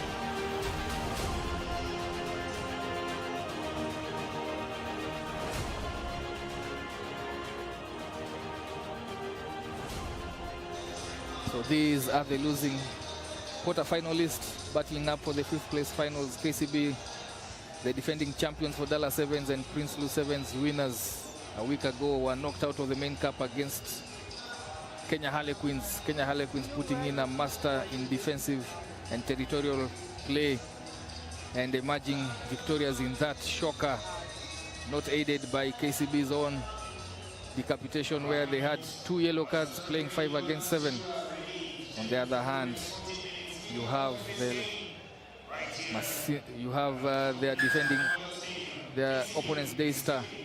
Daystar lost in their semi-final, in their quarterfinals against runaway leaders so far, Cabra Sugar, who maintained their dominant form, blanking Daystar Falcons 29-5. And these two teams now meet for the 5th place semi-finals. Elville Okusi going in with a strong shoulder. Daystar survive that contest and have ball in hand. Damien goes Emmanuel Opondo tracking him and goes for both man and ball. Would play advantage in favor of KCB for that knock-on. Emmanuel, an immediate former Daystar Falcons Sevens player. Changes made to the starting lineup. In comes Jenkins Kipruto and Emmanuel Opondo. Together, they combine to release the ball out wide to Floyd Dancing, another former Daystar Falcons player from 2 seasons ago. Goes to deck, and KCB going through the faces, trying to manufacture and manipulate the defense. Quick ball from the racks. They have numbers out wide. They have to attack that back line, that defense. Ball is out to Nigel Amaisas, having his first start, and he goes into contact. Good ball retention. Ball shifted out again wide. Oro always trusting to be that ball carrier, dominant whenever he has the ball in contest. Loop cutout pass to Festas to Floyd Wabwire, but he steps out as he tried to dance his way to the try line. Yeah, Daystar there dealing with Floyd on the outside, tried to step. But he was having none of that. That's the ease of defending with the touchline. Even if he dances coming back inside, well, you have him going outside, you defend with the touchline. Easy, easy sevens there. Yeah, this will be, though, a defensive line out for Daystar. They have to get it well, and they do so, going to the first man in the line out. Oh, intercept by Nigel Amaitsa. Read that flight of the ball quite well.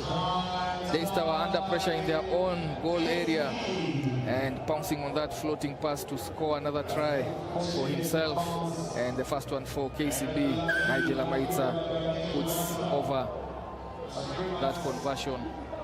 7 points for KCB. As you see that replay, it was always going to be pressure ball for Daystar getting out of their 5-yard line. Should have carried it and set a platform. Yeah, it was always danger times. Matches you had possession, you have to execute, and we keep talking about that line out area where it is not 50-50 whenever you try and challenge. Yeah, good ball retention. The team feeding in, you have to make sure that you get it right. I thought it was a bit skewed, but then they allowed the team to play. Retreating, Nijo, that is experience, and he knows it. So they're advancing back towards their goal line. There's no other space on the outside, so they can't swing it, so you just rush up. And that's all he did to score that first try. Yeah, 7 to the good for KCB. They look to get maximum points from Dala Sevens now that they're out of contention of the main cup, releasing that trophy to a new winner next time round. As you see them moving the ball, Daystar still trapped in their own half. Good offload from that maul situation. Straightening Augustine, going into contact. Mowed down by Manuel Opondo. That pass making them lose territory, some 10 meters, but goes into contact, loses ball.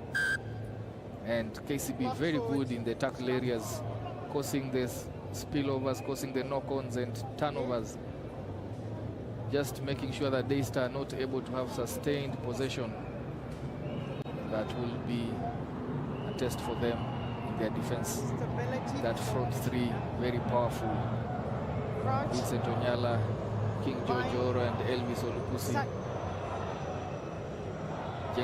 Jenkins Kipruto coming in at number 9 for this match. Shifts it out to Emmanuel Opondo. Floyd stepping back in. How many people has he put to deck over the last 2 legs of this tournament of the 7th circuit? He has really nimble feet. Olukusi looking for options out wide. Nigel stepping back in and scores his second for KCB. Nigel Amaitsa familiarizing themselves in that green outfit, shifting from Strathmore's recruit who watched the social medias. There are those rituals that recruits have to go through, and he was spotted dishing out water and snacks for the teammates during that tour coming for the Dala Sevens. See their steps back in, just ensuring that if he doesn't get to the try line, he's able to recycle himself. Those two defenders from Daystar not hindering his lunge towards the try box. Another restart here. Emmanuel Opondo going to raise it high for Onyala, but this one goes into the midfield. Daystar are able to recover that ball. Stay back, stay back.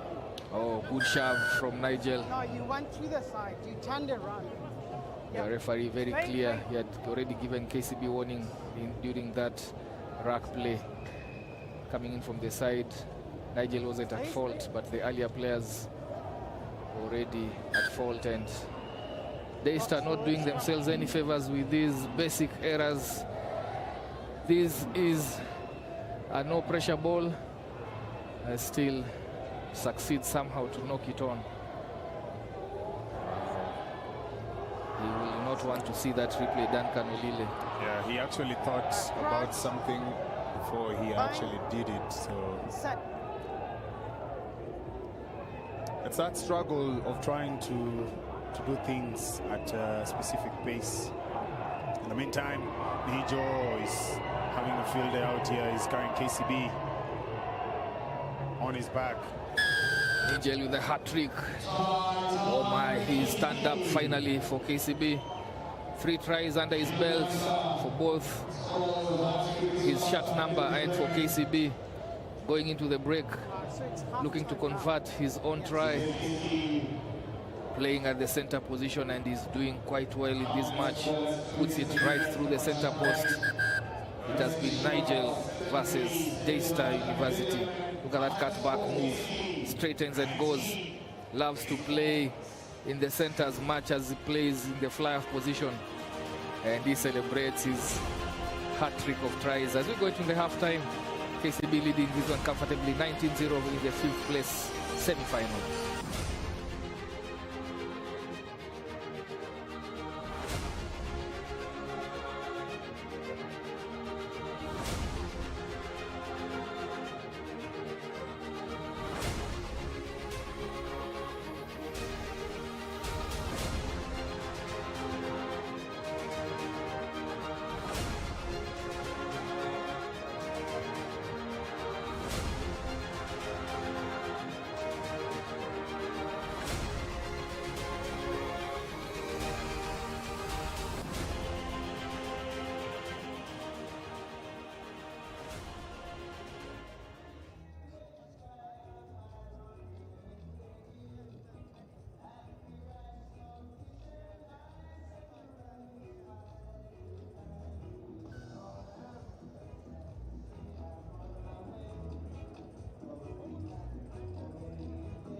Yeah, on your screens there, you have the fans in this main dais following proceedings here with a lot of interest.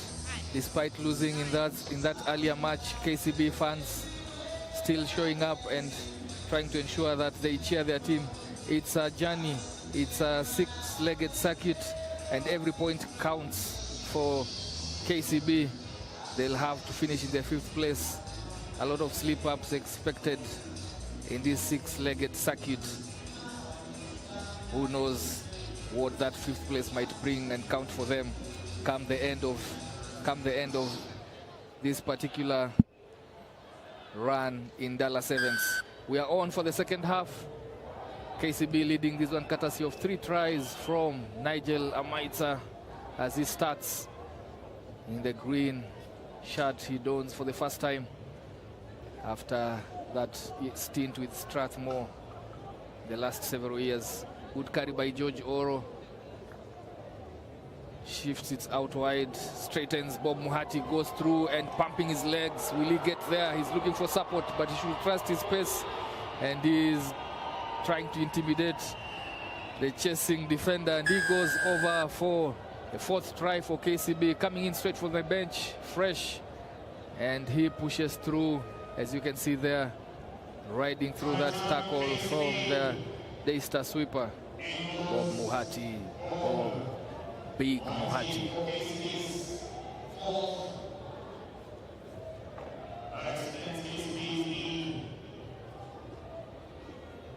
Good conversion there from Manuel Opondo. As you see, they're just easing down and riding that tackle that comes from number 21, Felix Apuoka. It was Goliath versus David there, this instant. Goliath turning the tables and making it through to that in-goal area. Good restart. And lost forward by Daystar. Not enjoying this match at all. Coming up against a wounded, coming back against a wounded KCB from that loss in the quarterfinals, where literally the whole stadium was rooting for the underdogs, quote unquote Kenya Harlequins, and showing how to get past KCB. That was a game in which the discipline from Kenya Harlequins was all that was needed. Applied a lot of pressure on KCB. KCB going down to 5 against 7 and losing it. The dying embers of that match. Jenkins Kipruton has done his bit, goes to take a break. Emmanuel Opondo moves into number 9 as Brian Wahinya checks in into the setup together with Wangila with ball in hand, carries well and creates space out wide. Elvis Okusi with 2, and that should be close to the touchline, flirting with it, but Festa Shiasi also coming on to the pitch for Floyd Wabure, manages to score 31-0. Big score here as KCB look to shut Daystar out. Wincing and grimacing there, flirted with the touchline and had to ride through that tackle. Opondo trying another difficult conversion from the 5-meter channel. It just sails to the left, not